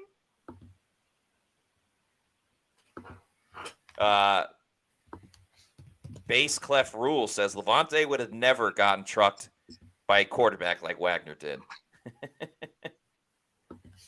Well, I do want to ask, what if that quarterback was Baker Mayfield? Do you really think that's just going to be Levante dominating Baker? I can see Baker trying to truck Levante in practice, in training camp. AJ Constance says, Matt and Josh, who is winning the Natty? I know you want us to say Ohio State because you go to Ohio State. I'm rooting hardcore for Ohio State. I'll tell you that. Yeah, Ohio State should win, but I'm worried about it for sure. I agree. I think Ohio State should win. My best friend is a Penn State alum. Shout out Johnny Fuentes. And I asked him that this morning. I was like, what are you rooting for? He's like, I'm rooting that Bane is real. Going back to the Dark Knight Rises. Yep. Yeah. I was like, that's pretty vicious, buddy. He goes, honestly, he's like, Ohio State. He's like, Notre Dame has their first good season since the first Bush administration, and they think they're all of that. He's like, no, give me Ohio State. I could not agree more. And like, I still look at Notre Dame and I'm like, their offense isn't good. Like, their quarterback can run, don't get me wrong. And their running back's pretty good. But like, they're not really a threat throwing the ball. The one big play, the cornerback slipped. It wasn't like an unreal play call by Notre Dame. But they don't make mistakes, and they capitalize on turnovers and just bad plays and stuff like that. So I am worried. That Ohio State might play with their food a little bit. And, that would hurt a lot. But best case scenario is Ohio State smokes Notre Dame. It's kind of like another rewatch of that Bama Notre Dame national championship, which Notre Dame had no reason being in it in the first place. And then an NFL team poaches Marcus Freeman, and then Notre Dame doesn't know what to do with themselves. So that's what I'm rooting for. Because I do like Marcus Freeman. I think he's a good dude. And yes, SR, as AJ says, SR will be proud of Will Howard winning the Natty. Also true. All right, we are about to start the third quarter of a 10-10 game in the Bucs and Commanders. Browning kicks it off, goes into the end zone. Washington will take a knee, and that's a touchback. And Todd Bowles getting interviewed. Let's see what he's going to say. We had a few busts. We got to clean up those busts. If we do that, we'll be all right. Will the Bucs' second half defense prevail?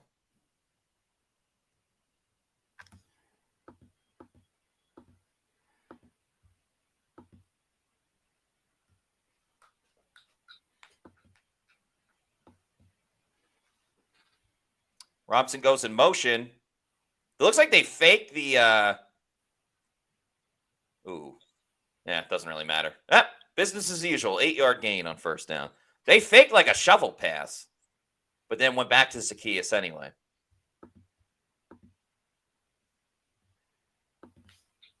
Second and 2, familiar territory for this game.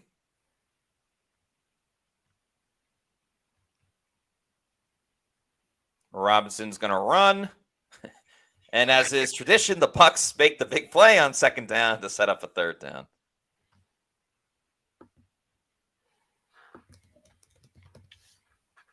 There's Cliff Kingsbury. It's weird looking at him without shades on. Quite frankly, I don't like it.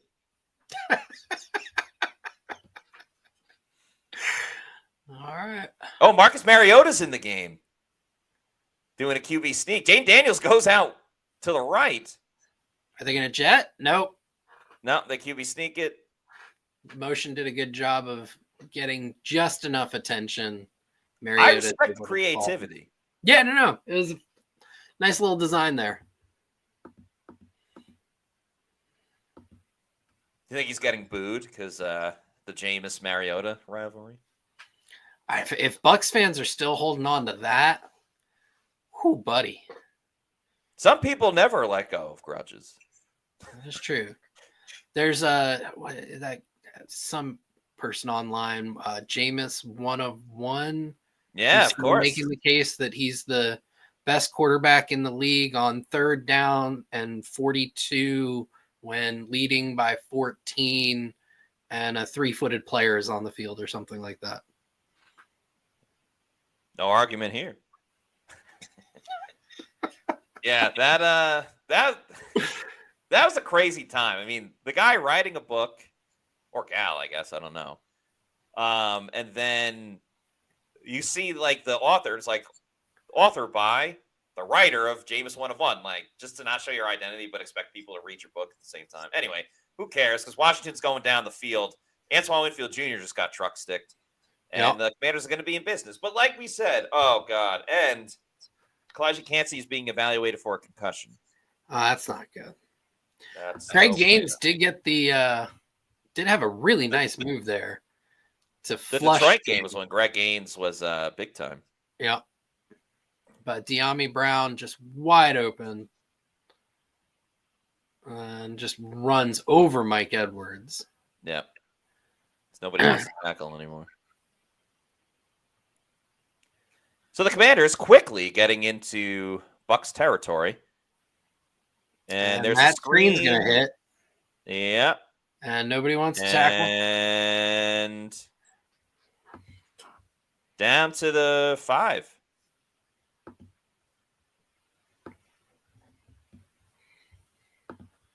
Hell of a run by the Bucs defense.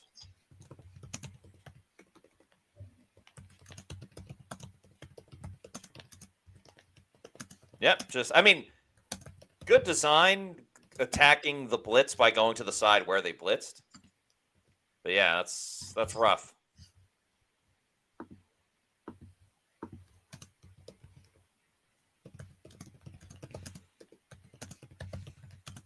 First and goal for the Commanders.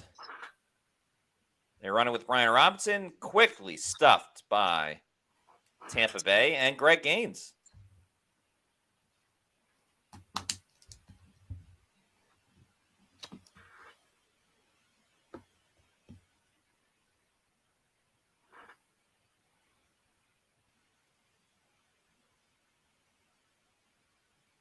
Commanders have done a good job too, like getting chunk plays, but also like taking time off the clock throughout the game. I think that's that second more pressure. Yeah, that's that second down. Perfect. Yeah, that's that second down where the Bucs kind of counterpunch, only to create a third down that they convert into a new set of downs.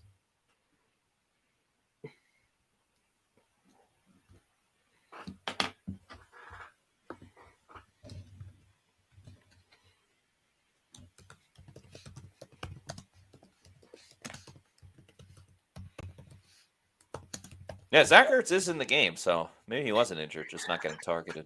I think it was Ben Sanat who was hurt. So Daniels throws to the end zone. Ball pops out of the air. Don't make a scene.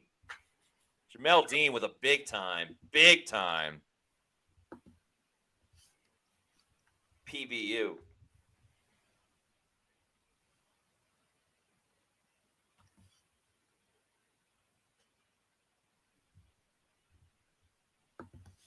Mia says, thank you, Dean.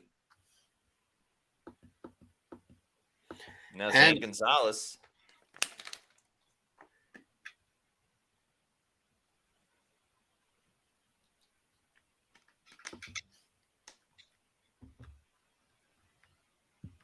Kick is up and it is good, but in all honesty, a field goal, I think, is kind of a win for the Bucs.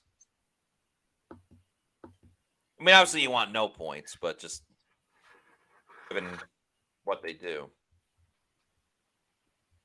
So some people are saying Kalijah Kancey was back on the field for a third down. He was in concussion protocol. I guess he got through it pretty quickly.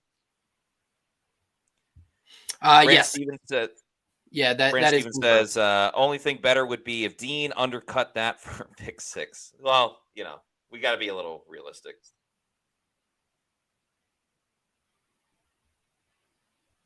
Kizo 813 says, that's a win for the defense.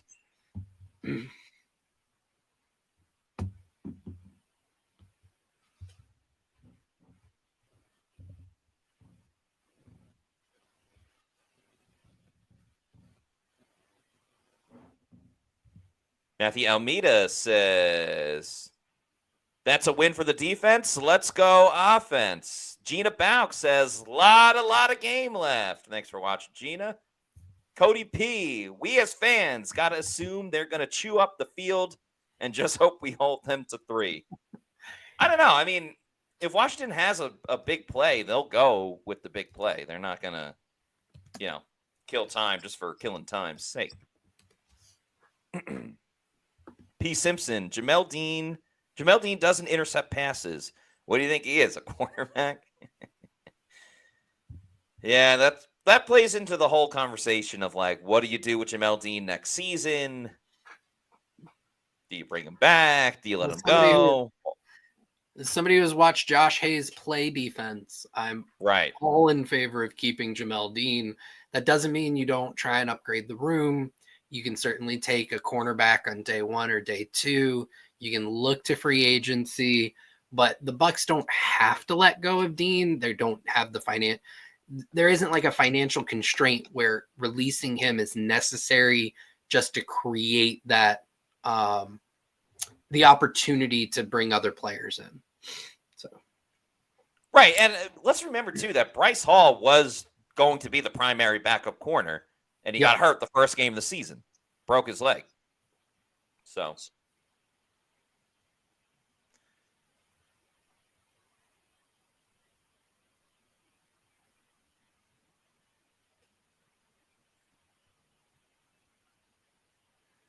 I love that they've the broadcast is going through the Evans Lattimore history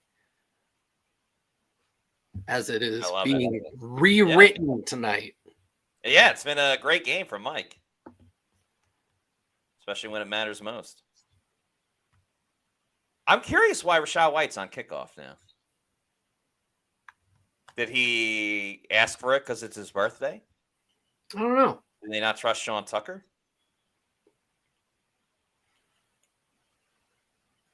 Do they not trust Trey Palmer?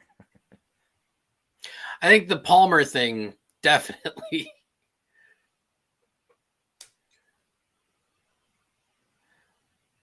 And if the Bucs could ever get a damn stomp on defense, maybe we'll see the Bucs return something. Anyway, Bucs are on offense. Rachaad White's in the game, I think. Yeah. He is. And there's And the they throw a screen. screen to Rachaad White, who is that's going a to get a face flag. mask. Rachaad He's White going to get drawing a a flag. penalty. That's going to be a face mask. Yeah. By the way, PFF does their live grading. Do you want to guess what Marshawn Lattimore's coverage grade is right now? 5. It's close. It's 39.3. Man.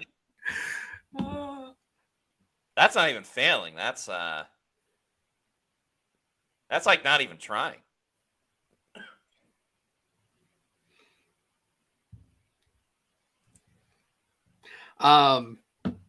It's like what was it? I don't know about you, but like when I was in high school, they used to talk about like you get like a 650 on your SATs just for If you writing just write your name. Your name. Yeah. And I feel like Lattimore could have written his name on this game and gotten a better coverage game. By the way, pony package on first down. Bucky Irving back in.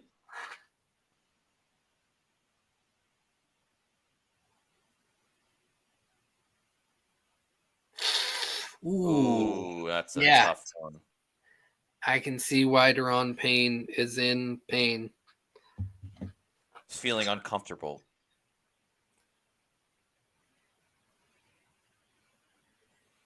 Second and 5 for Tampa Bay. Going pretty heavy. Oh, false start. Come on, Cade. Devin Culp would never. Ooh. Devin Culp would never. Stirring controversy. Can't even bench him because Culp's not dressed.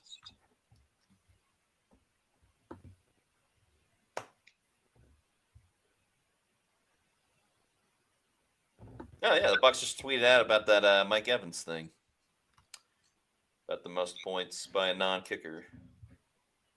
All right, now 2nd and 10. It's like the first play didn't even happen. And they're still going to run it with Bucky Irving, who pretty much just gets back to where it's going to be on 2nd down.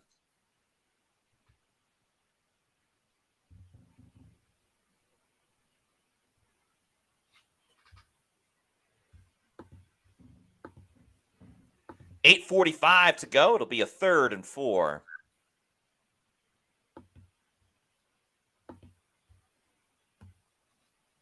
Mike Evans goes to the right side. Hey, look who's following him. Yeah, Lattimore's going to follow him. Playing pretty off as well. Washington brings a blitz. Yes, Bucs you pick got it up. the ball. Evans makes the catch. He's got room. Spin move goes flying. And that's a first down. Oh, man. A bold move by the Commanders to just try to play Mike one-on-one. And they are paying for it. I mean, that was just a simple slant route. Not much more you can really give context to on that one.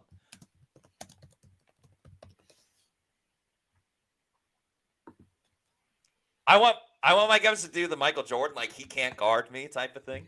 See, I was thinking of a different Jordan gif, which was I took that. Hold on, Bucky Irving is off to the races. He's inside the 20. Sorry to cut you off, Josh. But no worries. Bucky gets it moving. The people get excited. And Bucky's happy. I'm happy when Bucky's happy. Ryan Miller with the key moment. Nice little crack. Yep. Cade Otton as well. And people were calling for the pitch to the outside. And look at that. Marshawn Lattimore with another tackle.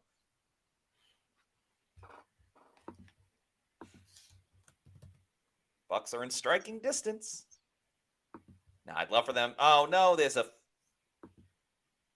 Too many men on the field? Oh, okay. All right. I thought it was like a late penalty for something. I mean, too many men is dumb. And the camera really goes to Trey Palmer.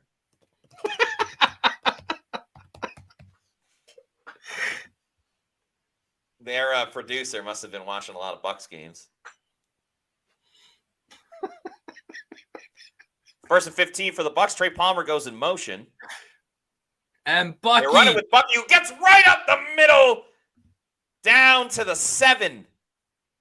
And the Bucs are finding their ground game, Josh. You can slow them down a little bit, but Pass you to can't run. stop it for 4 quarters. Pass to run. Exactly. Can't keep them down for long. Great block by Tristan Wirfs. That was all that was needed. Bucky stays in the game on 2nd and 5. McMillan goes in motion. They pitch it to Bucky to the outside. He finds a lane, and he gets the first down. Come on. Goal line, Vita Vea. Put him in the game. Vita. Come on. Oh, no, it looks like they're going, hurry up. Come on. They're running it. Did not work out well for them. Damn, he looked kind of twisted on that one. Now they're too far out to put Vita Vea in the game. Or are they? I hope not. What do I know? Play action. Hit him in the flat. I want that so badly. You don't know how badly I want it. Stiff arm somebody as he reaches over the goal line. Yeah.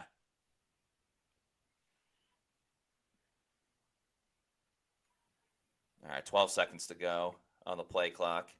Still no Vita Vea. Let's get another pass interference penalty. Baker goes shotgun, rolling out to his right, throws towards the end zone. I think he was out of bounds. Yeah. Yeah. This is but there's a flag. Territory. Ooh. Roughing the passer? So much drama. What's the penalty?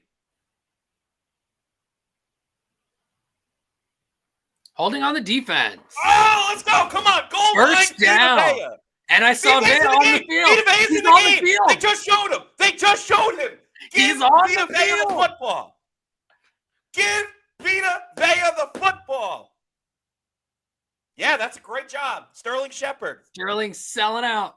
Come on. Give Vita Vea the football. He's in. Come on. Little play action. Let Vita roll out. Play action. Vita. No, they're not looking at him. Run, Baker. Buddy. So close to your goal. We had it. We were calling for it. We literally called the play.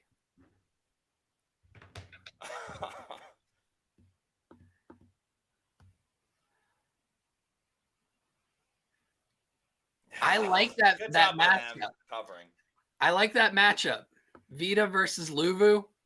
Oh, we were so close, Josh. He's got the hands. He does. He has great hands. Oh, that's upsetting. All right. Time to regroup. Play action. Bucky touchdown. Bucky gets in. Touchdown, Tampa Bay. The Bucs regain the lead. Bucky touchdown. Bucky. Ladies and gentlemen, the Buccaneers have taken the lead.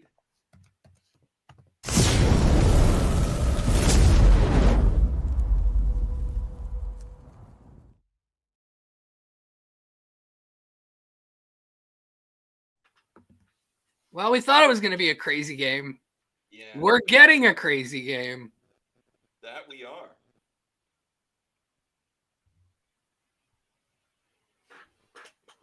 This is kind of lining up to the score that I thought it might be. You are correct, sir. It's getting there.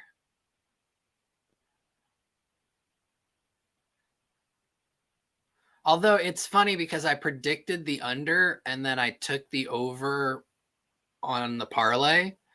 So I'm rooting for the over to hit as opposed to my prediction being correct. All right, Bucs lead 17-13.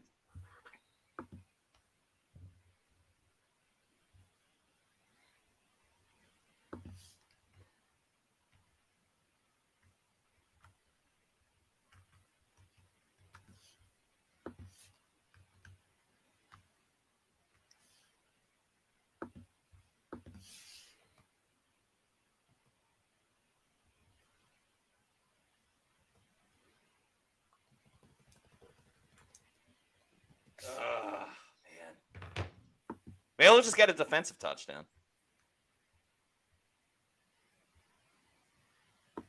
Okay, Jay Morrow says, win on first down, defense. That would be Buckies. Yeah, that would be a huge development if the Bucs' first down defense can get going. Something, anything. Free subtitles. Al says, Matt Scott, we're seeing dollar signs, El Mayo. I was. Listen, I have some trips coming up in March. I was seeing my flights being paid for. Get the Vita Vea touchdown. If you don't mind me asking, what's the payout if that hits? It's plus 5,000. So I did one $5 bet that's $255, and then I told a couple of my friends, I was like, listen, I'm not guaranteeing or promising that this hits, but it's low risk, very high reward. So we each threw another 5. So it was 20 to win $1,020. Okay. So and the playoffs are included in that bet, it sounds like. No, this is just Vita Vea anytime touchdown. Oh, gotcha. For this game specifically. This game specifically. Gotcha. I thought it was something you threw at like the beginning of the year. Oh, no.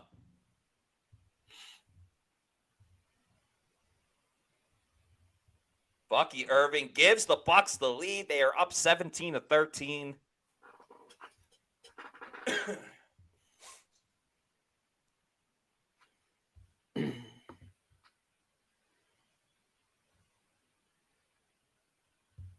$4:31 to go in the third quarter.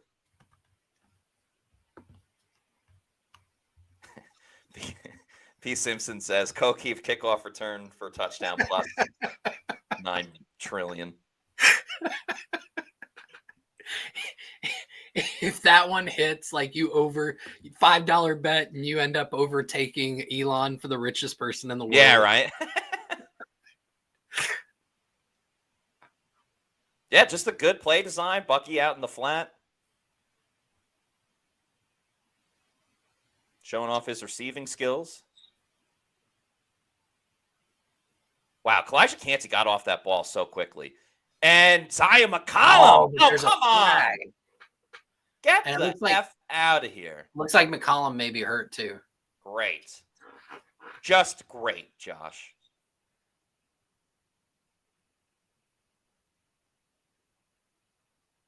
Huh. They call it on Jamel Dean.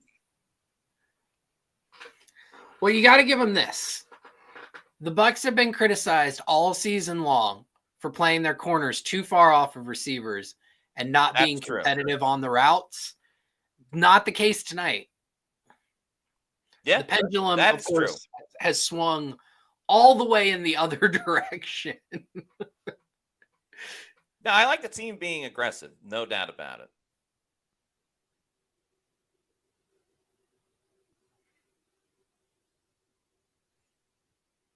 Daniel's going to tuck in and run. All right, it wasn't 8 yards. I guess that's improved. Right? It was 8 1/4 on the last drive. So, yes, if it's less than 8, it is an improvement. That's all we're looking for.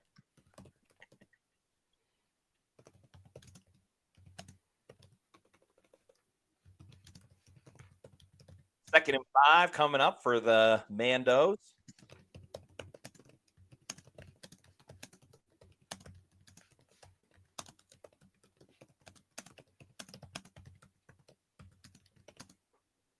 Daniels dropping back, throws, caught by McLaurin. That'll be a first down.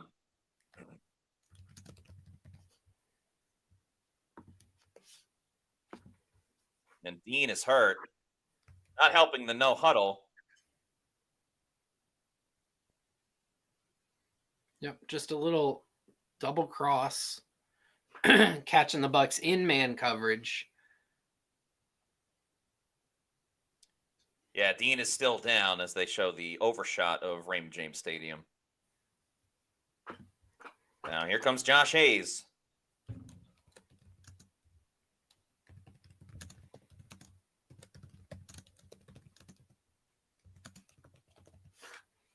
P. Simpson says, well, at least I cashed my McLaurin prop. Tim Ford says, Dean hurt. Shocker. Dean is down again.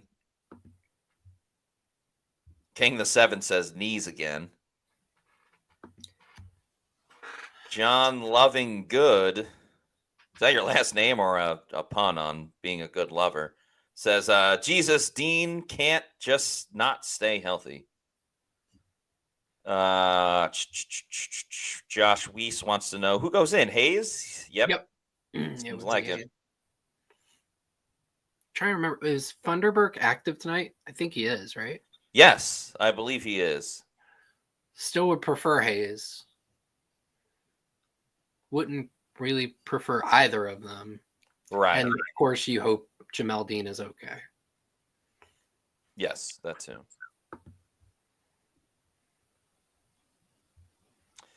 Yeah, Dean's a good player. Just, injuries tend to catch up on him.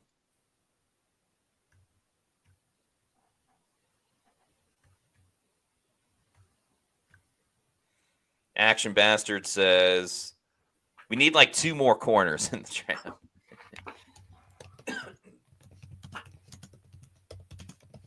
Raging Brisket says, have we seen the Washington punter today? No, we haven't.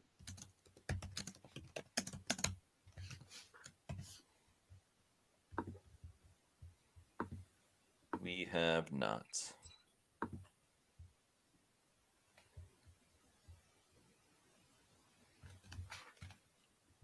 Shaggy, who has been a Pewter Report YouTube channel member for 5 months, says, put Mike in at defensive back. He can outplay Lattimore there, too. That is hilarious. MJRVI says, this entire draft should just be the secondary. Gator J being really bold. Yeah. Corner and linebacker. Just draft the whole board. Gator J says, Hayes pick incoming. ...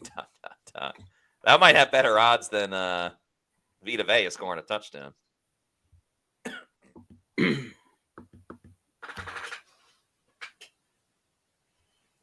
Yep, Josh Hayes is in. Brace yourself, Bucs fans. All right. Oh, man. Yeah, Levante got in on that swing pass into the flat. Just couldn't quite make a full stop. Yeah, it looks like they're touching his knee. Yeah, it's a shame. Dean's a good guy.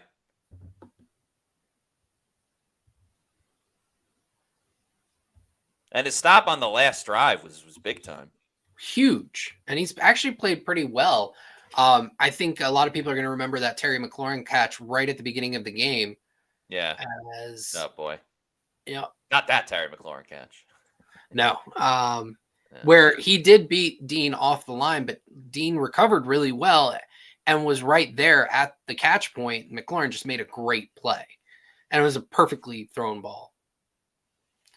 Oh, Washington going to get hit with ineligible man downfield. Damn. Wile E. Coyote. That is his government name.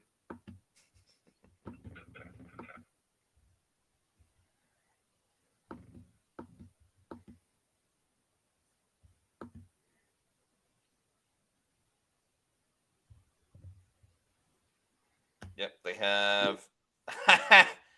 Trevor Sikkema just had the best tweet about Bucky Irving. What do you say? The Bucky's logo, but just Bucky's face. It's fantastic. The Bucs all night, they've been ready for these like screens and swing passes. Like they have the numbers, and then they just don't make the tackle. It's wild. But a chance for a stop on 3rd down.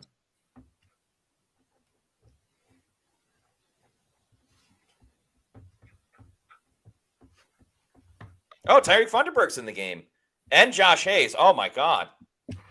No Zion? Oh, my God. I'm going to puke. Zion was wincing, if you remember, just earlier in this drive. Oh, my God. I'm going to puke. Oh, Anthony Nelson. In coverage. Anthony Nelson doing the lock him up thing. Oh, God. Josh Hayes and Tyreek Funderburg. I legitimately, oh, man. I shouldn't be that mean there. Oh, bad throw by Jane Daniels. He was open. 4th and 5. Crucial moment. What do you do? Do you stay aggressive? Do you play coverage? The Bucs live and die on the blitz. I think they continue. You bring 5. Go down on their sword. Daniels throws over the middle. Caught by Zach Ertz. Edwards was on the coverage, but not good enough. Should have had a better coverage player on him, like Anthony Nelson. Yeah. Balls is like, why wasn't Anthony there? Now the Bucs look confused. Austin Eckler's going to run. Nice tackle by LVD. It's what, a 5-yard gain? 4 yards. Oh, we are in for some drama.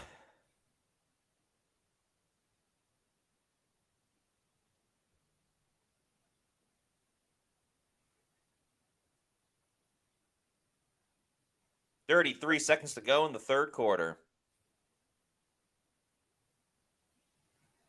Up. Looks like Penalty on the Commanders. Oh, Yaya's not happy. Yeah. He's saying some mean words to Tyler Biadasz. That false start probably welcome by the Bucs defense because they seem to be struggling to communicate exactly what they were trying to do on that play. The rare 2nd and long. The very rare 2nd and long.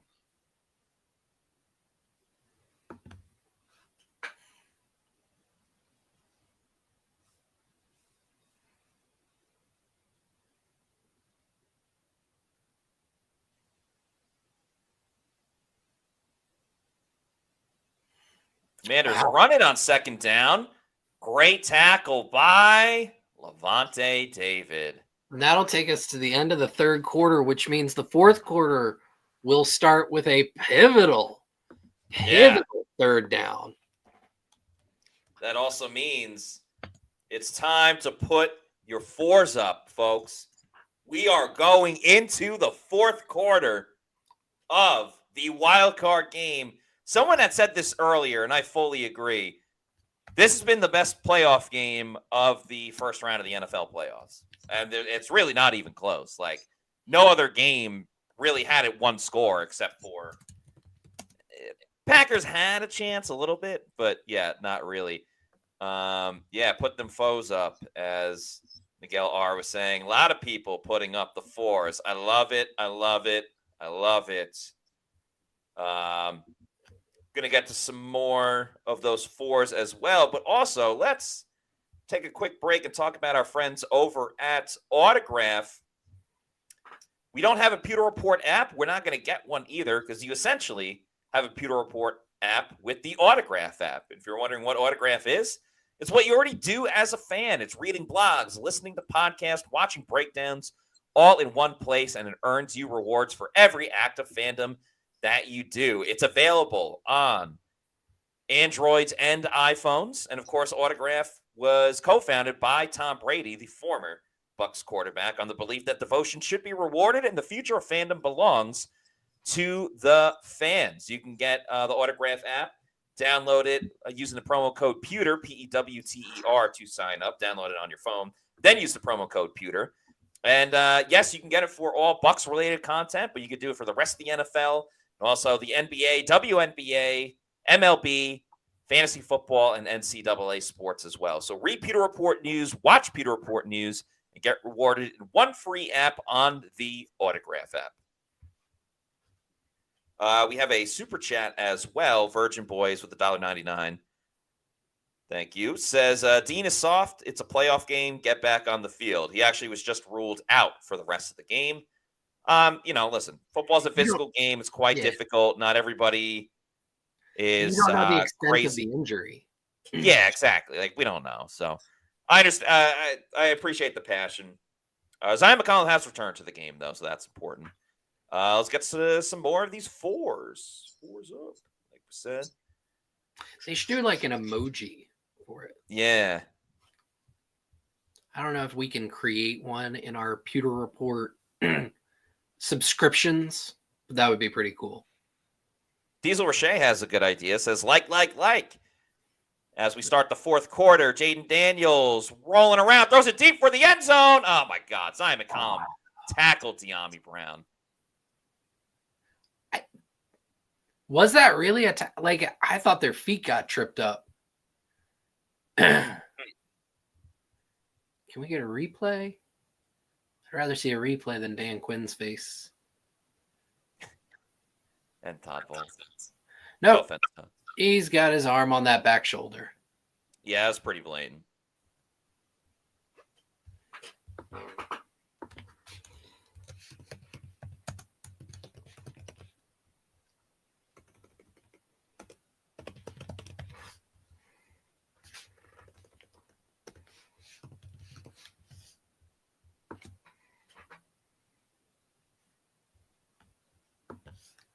Cincy Kid says, let's duck and go. Thanks for the $2 super chat. Jane Daniels rolling out. Throws it short. Second goal. You got to think this is probably 4-down territory for Washington unless they take a sack. Yeah, I think that's fair.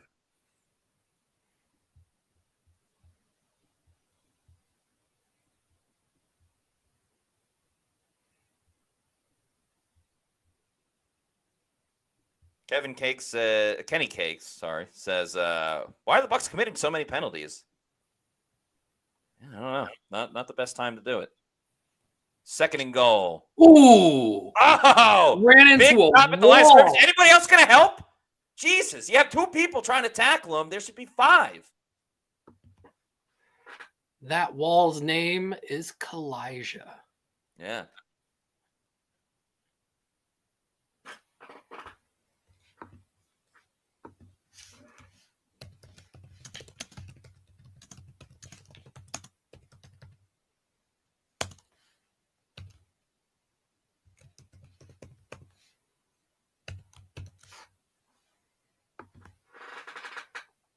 Third and goal. Bucs send 4. Daniels throws over the middle. Oh, it was almost picked by Deion Jones. Oh, man. Paying homage to the rest of the Bucs secondary. I know he's an inside linebacker, but paying homage to the Bucs secondary players that don't get interceptions. And, yeah, the Commanders are going to go for it.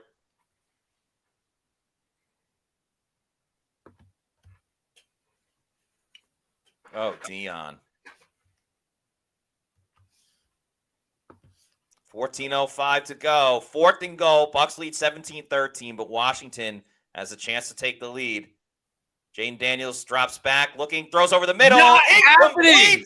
The Bucs get a stop. A monumental stop for the Bucs at the goal line. Woo! No Jamel Dean, no problem. Levante David in coverage. A little bit of pushing and shoving, but who cares? Wow.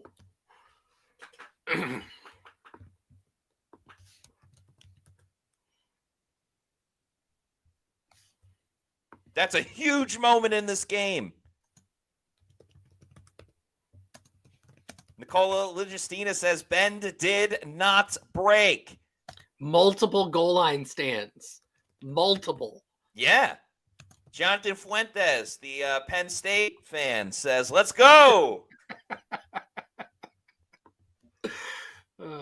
Stubby Ryan says 7+ minute drive. Crossing his fingers, hoping that happens. Shaggy says, okay, Todd, I see you. Nicola Legistina says, Deion Mother Effin Jones is Super Bowl Devin White. That's not true because Devin White made the interception. He's 813 says, make them pay for that offense. Small little subplot there. if Dan Quinn gets bounced from the playoffs by his star linebacker from the year he should have won the Super Bowl. That would be something. Dion texting Dan after the game. Sorry, bro. Right. Jonathan Ramotar, thanks for the $4.99 super chat. Says Stone Cold music. Deion Jones out of nowhere. Buck on. Love that. Thank you, Jonathan. And shout out to Stone Cold.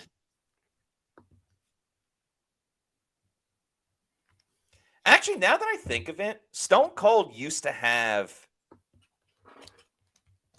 a show where like each episode he would have a guest and they would like go four-wheeling or do some like fun Stone Cold stuff. And I think Baker went on the show like when he was with the Cleveland Browns. I'm not going to look that up right now because I'm a little busy, but if someone else wants to look it up, I definitely think that Baker and Stone Cold have hung out.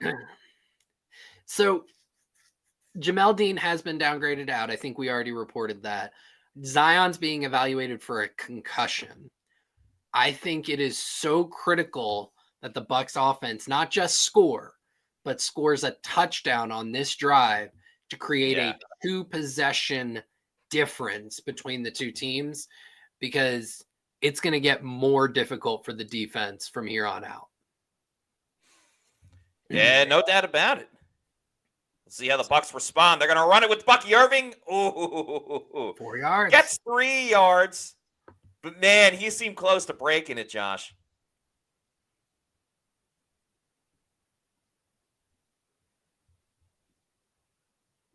Wow.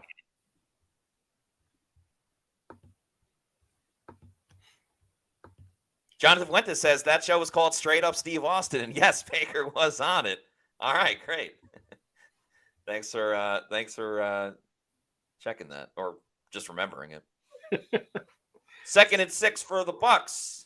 Baker looks like he's calling a different play at the line of scrimmage, the LOS. They're going to run it with Bucky. Yeah, that play never really looked like Dead on arrival.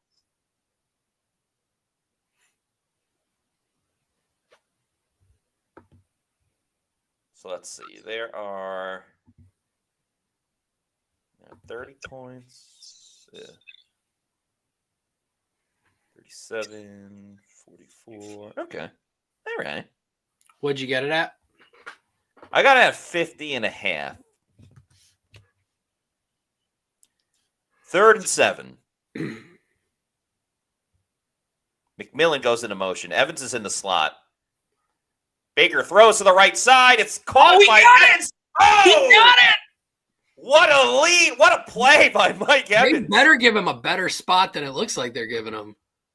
Oh, my God. What an effort. Baker from his own end zone finds Mike. He doesn't have the first there, but then he does. Just a matter of, because he is touched as he's leaning. Right. No, that's a first down.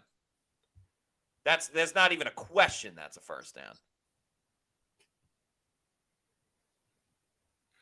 Yep, yeah, so right. I like it. I got it at 50.5 as well. Cool. Oh, no. Oh, no. Baker lost the ball. The Commanders have it back. They tried to do an end around with Jalen McMillan. And the Commanders are in business. Ooh. Neither team had turned the ball over. The Commanders had some turnovers on downs, but that is as costly as a turnover can be. Not sure if Baker meant to pull it, didn't pull it at the time. Is that Bobby Wagner who came up with it? Bobby Wagner did. Yeah, that looks like it's on Baker. He didn't put it into McMillan's stomach. Yeah, Baker punched the ground after too. That's tough. That's really tough.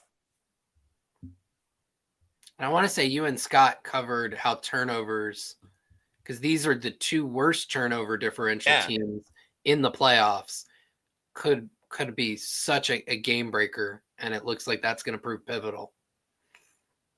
Zion's back out there. Maybe the Bucs will just get a turnover now. Yeah. You were calling for a Josh Hayes pick. I very curious if McMillan was supposed to get that handoff or not. Definitely something that needs to be asked post game, win or lose. Yeah. Washington calling their first time out. I think Baker was supposed to fake it to McMillan because McMillan didn't act like he was totally getting the ball.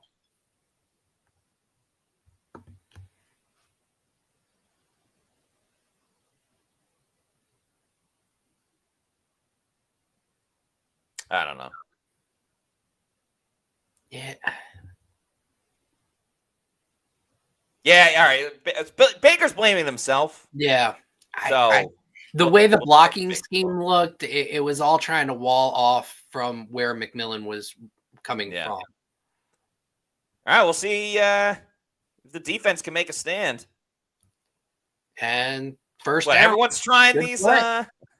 Everyone's trying those plays now.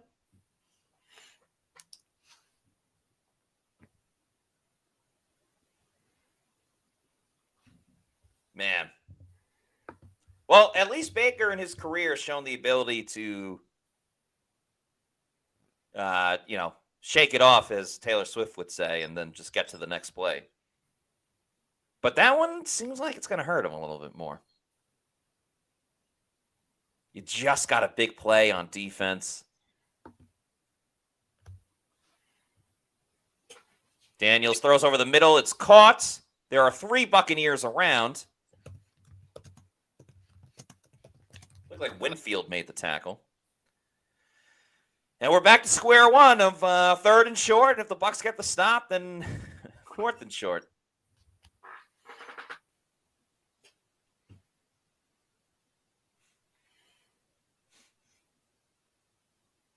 $10:45 to go. 3rd and 6. A sack here may force a field goal. That stacked bunch is going to prove problematic. Oh, JTS off the edge. Oh, Winfield makes the tackle, so it will be 4th down. Oh, and they're calling a turnover. The Bucs are saying They're saying the ball is loose. They're saying they've got the ball. Winfield Jr.? Would that? What do we got? Man. What do we got? Somebody show me Redemption. something. Levante David, Kalijah Cansey are pointing that way. Wiley's asking for a penalty. I think he's saying that he was down. One ref saying it's 4th down. And what's going on here? All right, so Eckler makes the catch. Winfield and Levante He's not are on. down. He's not down. He's on top of Winfield. Well, I think his knee goes down first. Like he's on Winfield, but his knee lands. But the ball is no, his knee never hit the ground. Oh my goodness. I mean, Winfield kind of has it. Oh man, they're going for it on 4th and 2. Looks like Jesus, Mary and Joseph. All for naught. Daniels over the middle. Oh, caught for the touchdown, McLaurin. Commanders take the lead with 9:46 to go. Yikes.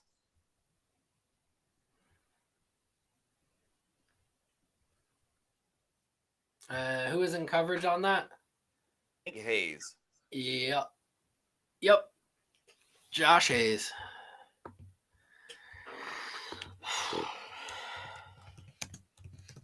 Crucial extra point for some.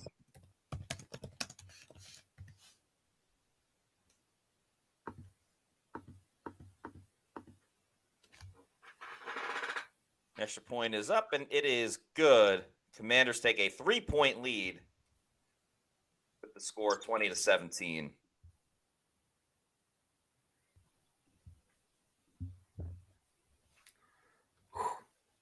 Now you got to hope that Baker can settle in after what he's obviously saying was a turnover that was on him.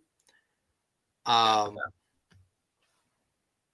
he's just kind of got to shake it off. And he's got to play disciplined, not get happy feet. he's proven to be able to do that on throughout several games this year. So, but it's going to be crucial because they have got to respond on this drive. Yeah, they can't walk away without a score. Mark Alonso says 7 points. We can do it. You can do it. Shout out. Who's that? Rob Schneider that does it? Yeah. Yes, that is Rob Schneider. Rob Schneider is a stapler. It's a little South Park for you. Alden Nance says, just got to get a TD here. Cali Buck says, we aren't laughing. Well, there's still 10 minutes to go. Albert Vanka says, sorry, but 31 got the ball. Brandon Stevens says, talk about a swing of emotions. 4th down stop. Mike gets the 1st down. Fumble. Get them to 4th down again, and they score. I'm so freaking sick right now. Yeah. Josh Weiss says, imagine what Detroit would do to this defense.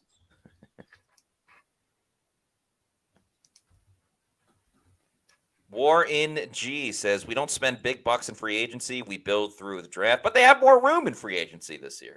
Yeah, I mean, Jason Light's has shown that he's willing to go and make the critical external adds when the roster's ready for it. Tom Brady, Antonio Brown, Rob Gronkowski, Jason Pierre-Paul, even like Shaq Barrett after his, it was initially like a low risk deal, but then re-upping with him. So he's proven he won't do it to fix a bad roster, but he will absolutely do it to take a good or great roster to excellent. And I think the Bucs are nearing that kind of stratosphere. Could be.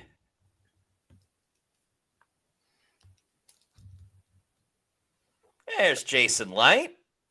Probably stressing out. I would be.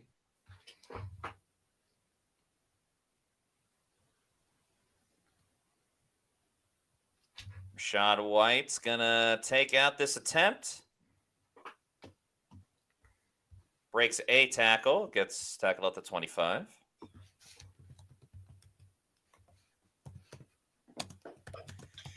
Boy, oh boy, oh boy. Why do I feel like the Bucs are going to have a quick score, Washington's going to have a score, and the Bucs are going to get the game-winning touchdown? I could see it. We always knew it was going to be here. Fourth quarter, back and forth affair. Bucs starting shotgun. They fake the swing pass. Baker throws over the middle. It's caught by Jalen McMillan, who's got plenty of room, and McMillan's at midfield. That's how you start, Josh. Well, and that's the screen game affecting the game, even if the screen game isn't affecting the game. That'll help Baker settle in. I look at that. 3 different Washington defenders following the flat to Bucky. And all just because he turned his shoulders the a little bit. Yep. All right, Bucs at the 50. Kate Otten goes in motion. They're going to run it with Bucky. What a stiff arm. Nice stiff and arm. He stays up. Bucky's still going. A Look nice 7-yard run from Bucky, including that stiff arm. Look at him go. Man. That could have been a no-yard gain. And Bucky just keeps it going. Bang!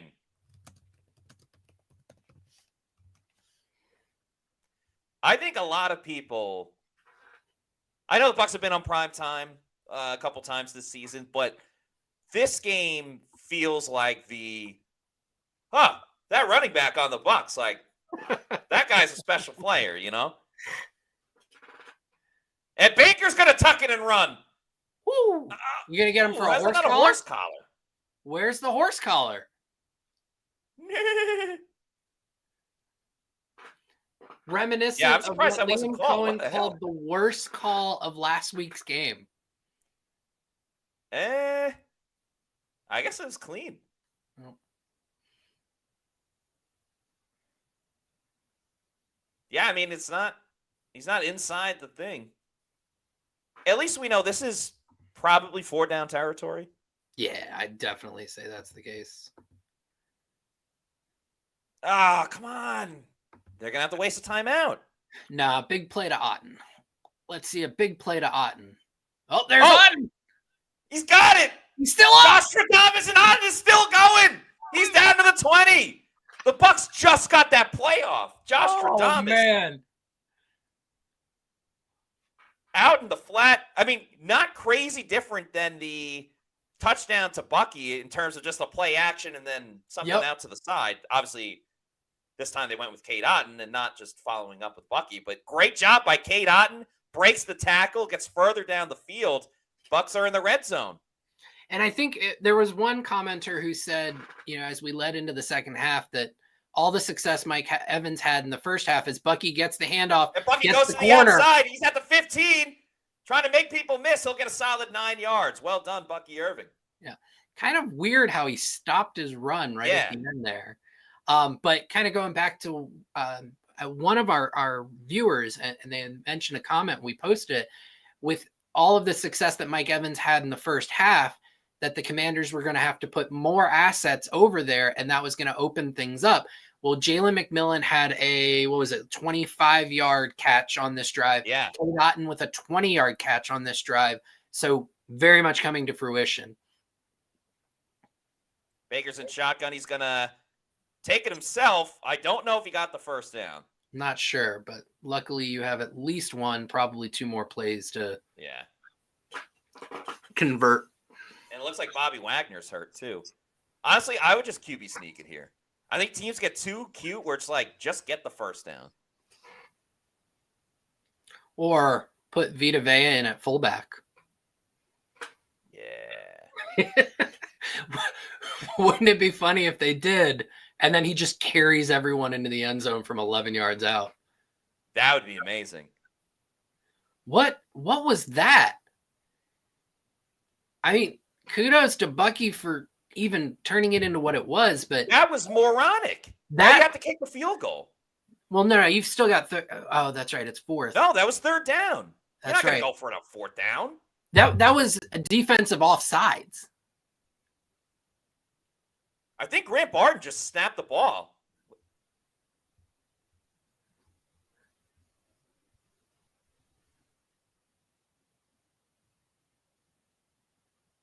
I mean, that just completely changed the complexity of the game. Oh, man. That was a boneheaded mistake. The Bucs were driving. The Commanders just got given a gift. McLaughlin's extra point is good, but that seems like a hollow victory. I'll still do the video, but I don't feel good about it.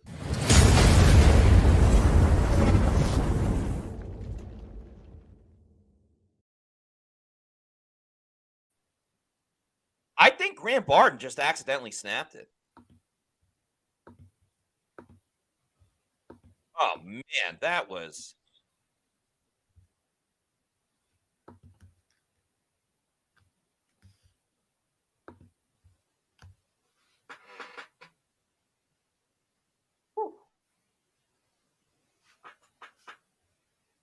Oh,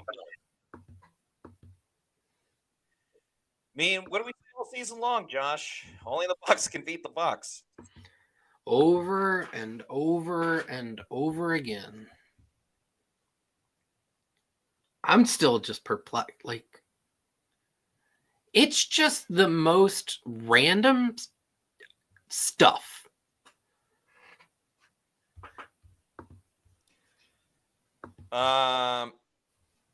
FBC, thanks for the $5 super chat, says, is it just me or is Rashad getting destroyed every kick return? It does kind of seem like that a little bit. And kind of odd, like they're using him today of all days as a kick returner. He's 813 says, maybe the missed opportunity to win the game. Washington can milk this down to the game-winning field goal. They could, technically. Yep. A little less than Mark 5. Alonso says nerves for Barton, probably. And you know what, Josh? I hate to say it. It's not his fault either. But Bucky getting that run on 9 yards, as you identified, like the way that he kind of stopped, if Bucky just keeps the feet going, That That's might probably be a first down. down. Yeah. Yeah. I think Bucky was like, I think he was trying to do the play where like you run and then you stop and the person keeps going and then you just like keep getting forward, but then another defender came through. Yeah.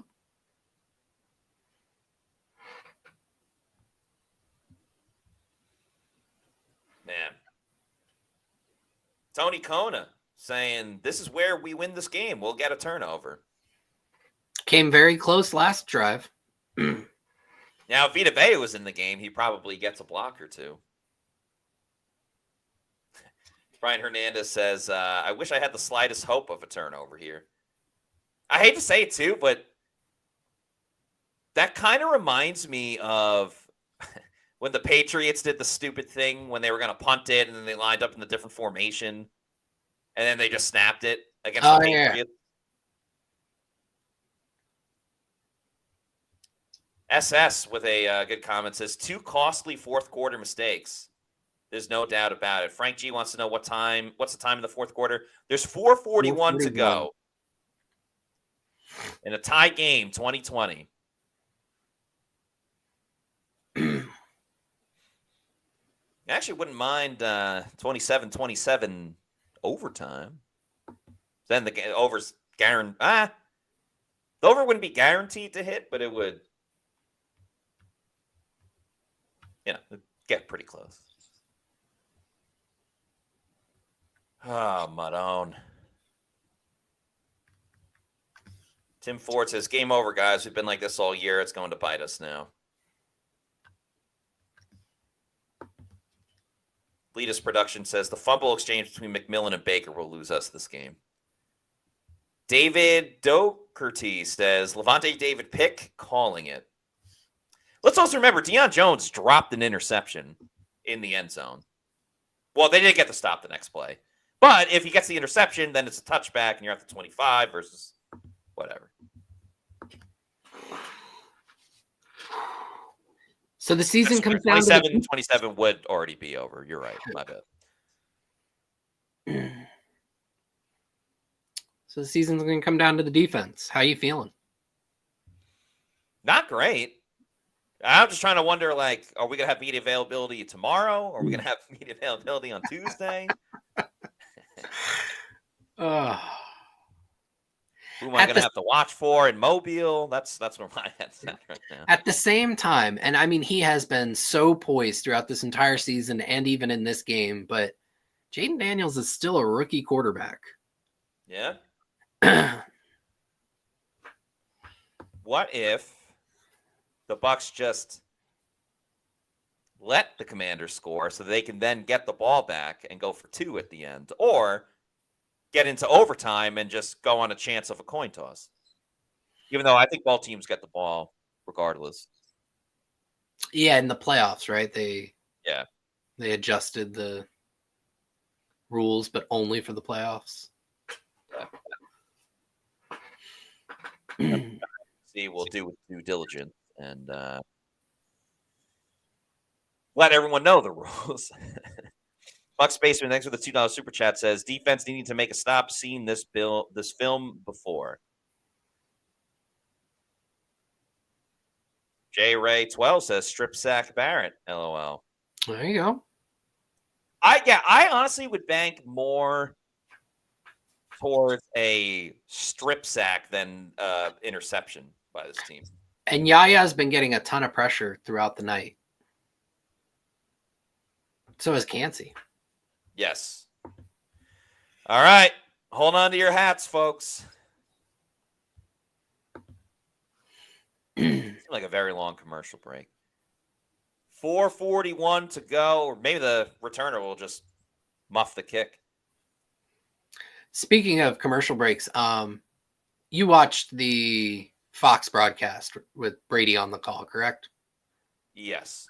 And you heard him talk about juice 9 million times?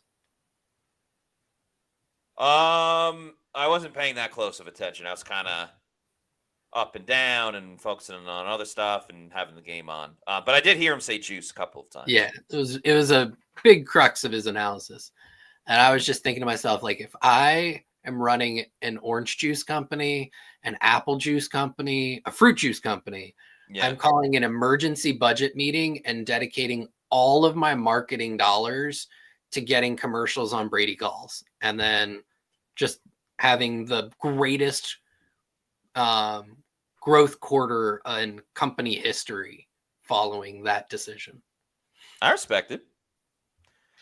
All right, first down from the 30. Daniels drops back, throws to the outside. It's caught, but immediately tackled by Josh Hayes.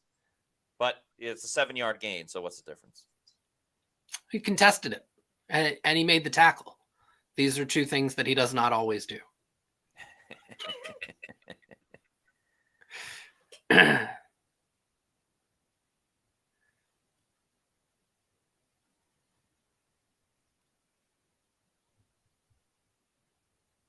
see. Got Nelson in there. Yaya. Vita and Kalijah. Yeah, Zion is in the game. They're going to run it with Brian Robinson on second down. That's great job by Winfield and Yaya as well. We meet again. First down won by the Commanders. Second down won by the Bucs. The story of the game. The third down has typically gone in the favor of the Commanders, but you only need one stop. Actually, if the Bucs get the stop, I mean, I don't even know what they would do on the punt return. They haven't done it all game. Yeah, I mean, that would be a very interesting choice for I think a lot of it comes down to how many yards they give up on this third down. Correct. Assuming they get the stop at all. Deion Jones is in.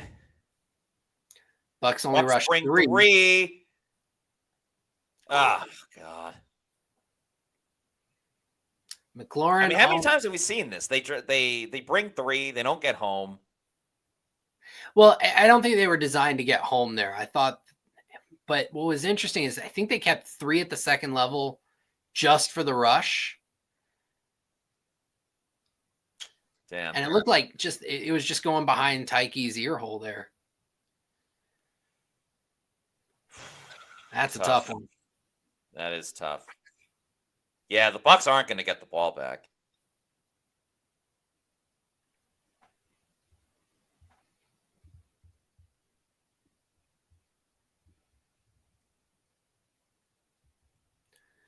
So the ball's at the 45. That's a 62-yard field goal. Zane Gonzalez, I think his career long is 57. So you're looking at only about 5 yards of room for the field goal. This looks like it's going to go down to the 2-minute warning. Coming out of it, it's going to be 2nd and 10. Oh, boy. Bucs still have all 3 timeouts. Commanders are going to be thrown, though, because they need the yards.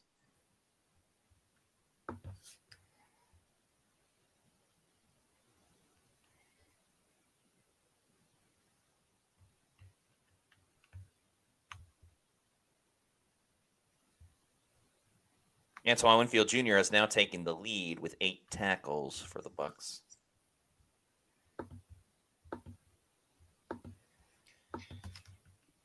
Bucs Jason with the $2 super chat says, "Oh joy, we have to depend on Bowles time management." Cody P says they're going to pick on Hayes.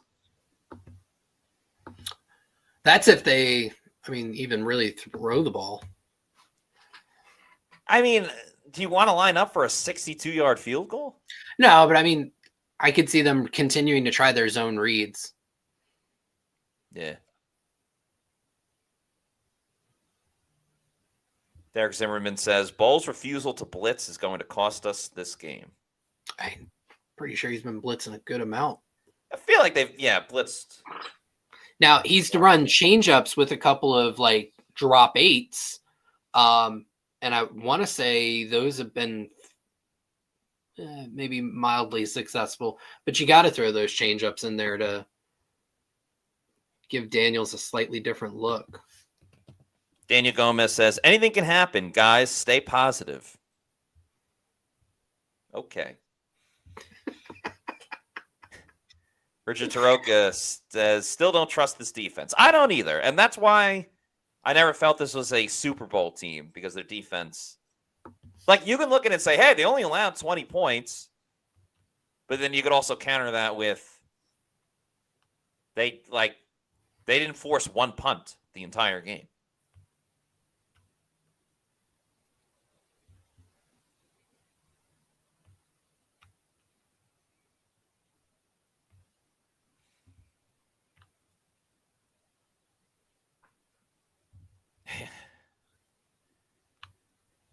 What do you think was worse? The fumble on the McMillan end around or fake end around, or the early snap on the 3rd and inches? Yes. I think that whole sequence, those 3 plays combined, even the second down, what was that, like a QB sneak, which run, or no, it was a handoff to Buck. It wasn't a very good, well executed play. Just all 3 of those were not great, Bob. All right, 2nd and 10. Commanders just over midfield. Daniel's going to throw. Oh, yeah! Eckler all the way down the field. I mean, now you got to use your timeouts. Yep. And you're still going to be one. Why aren't they using one? Why is the clock still ticking? Oh, I think they want to use it after first down. On 2nd and 3rd. Yeah. Yeah, I was right there. Yep. Just came in behind him.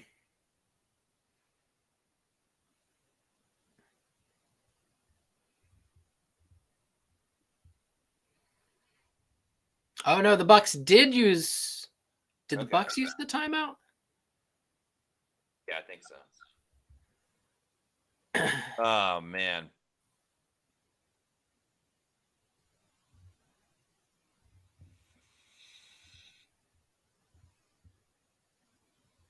Virgin Boys with the $1.99 super chat says, goodbye, Bowls.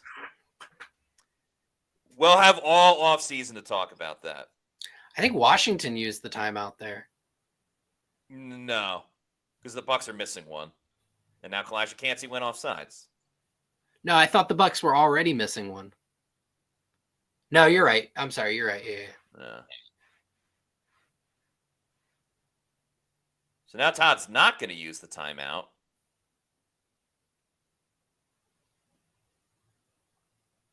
Why? Because you gave up 8 yards? Like, I'm a little confused. Not going to lie. I'm a little confused. You're essentially saying you're going to let the Commanders kick a chip shot field goal.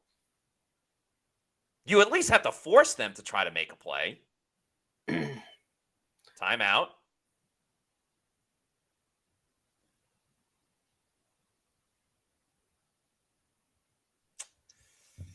Oh, man.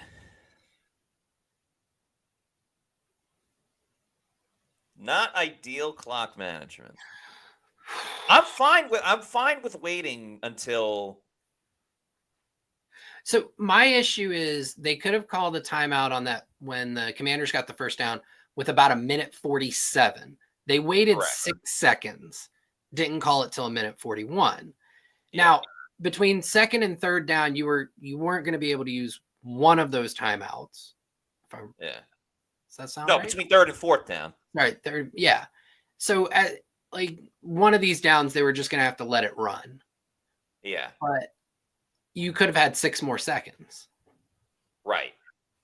I understand if you want to use all 3 timeouts after the Eckler play, like after the first down on 1st, 2nd, and 3rd down, and just use all 3 timeouts there. But then to not call it on 2nd down, why? Because you allowed 8 yards?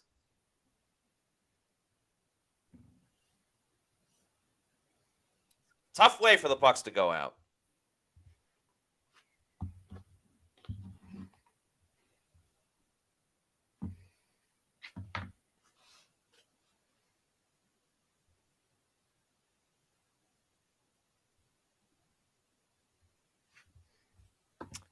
People said I was crazy for saying Commanders +3.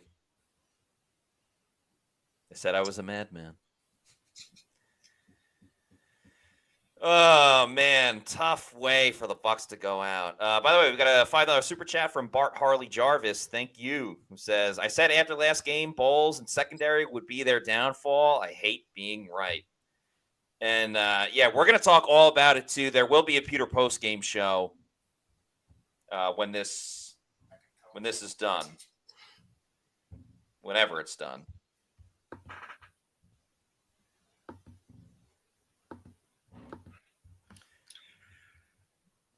Ryan J says, at least Bowles and Dean will be gone.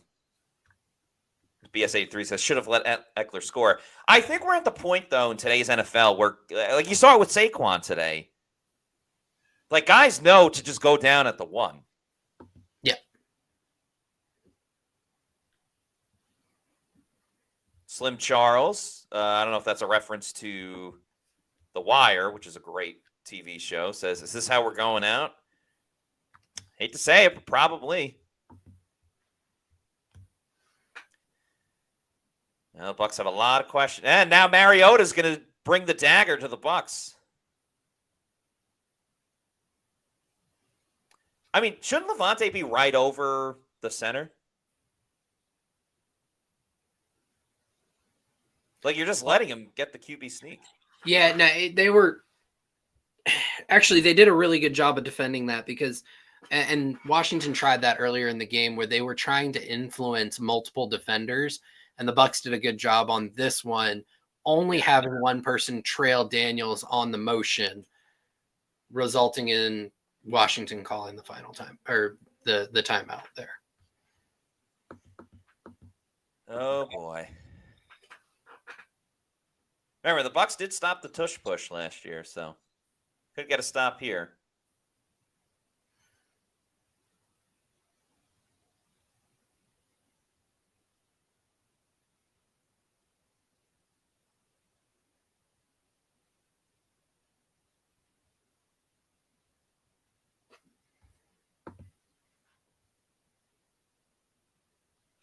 All right, Daniels is in shotgun. That helps a little bit. Fakes the handoff. He's going to run. Kalijah Kancey was there. Oh, Kalijah.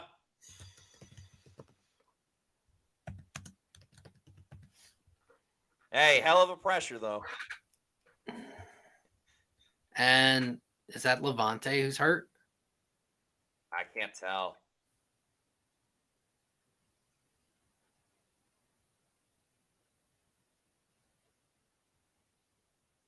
I mean, he was right there. And that's kind of how the Bucs have been stopping these or creating issues for Washington trying to run these all night. Is instead of having an edge defender busting down on the quarterback, Kancey had been able to do it from the inside. Man. Well, that's it, folks. Bucs are going to lose 23-20. The under's going to hit.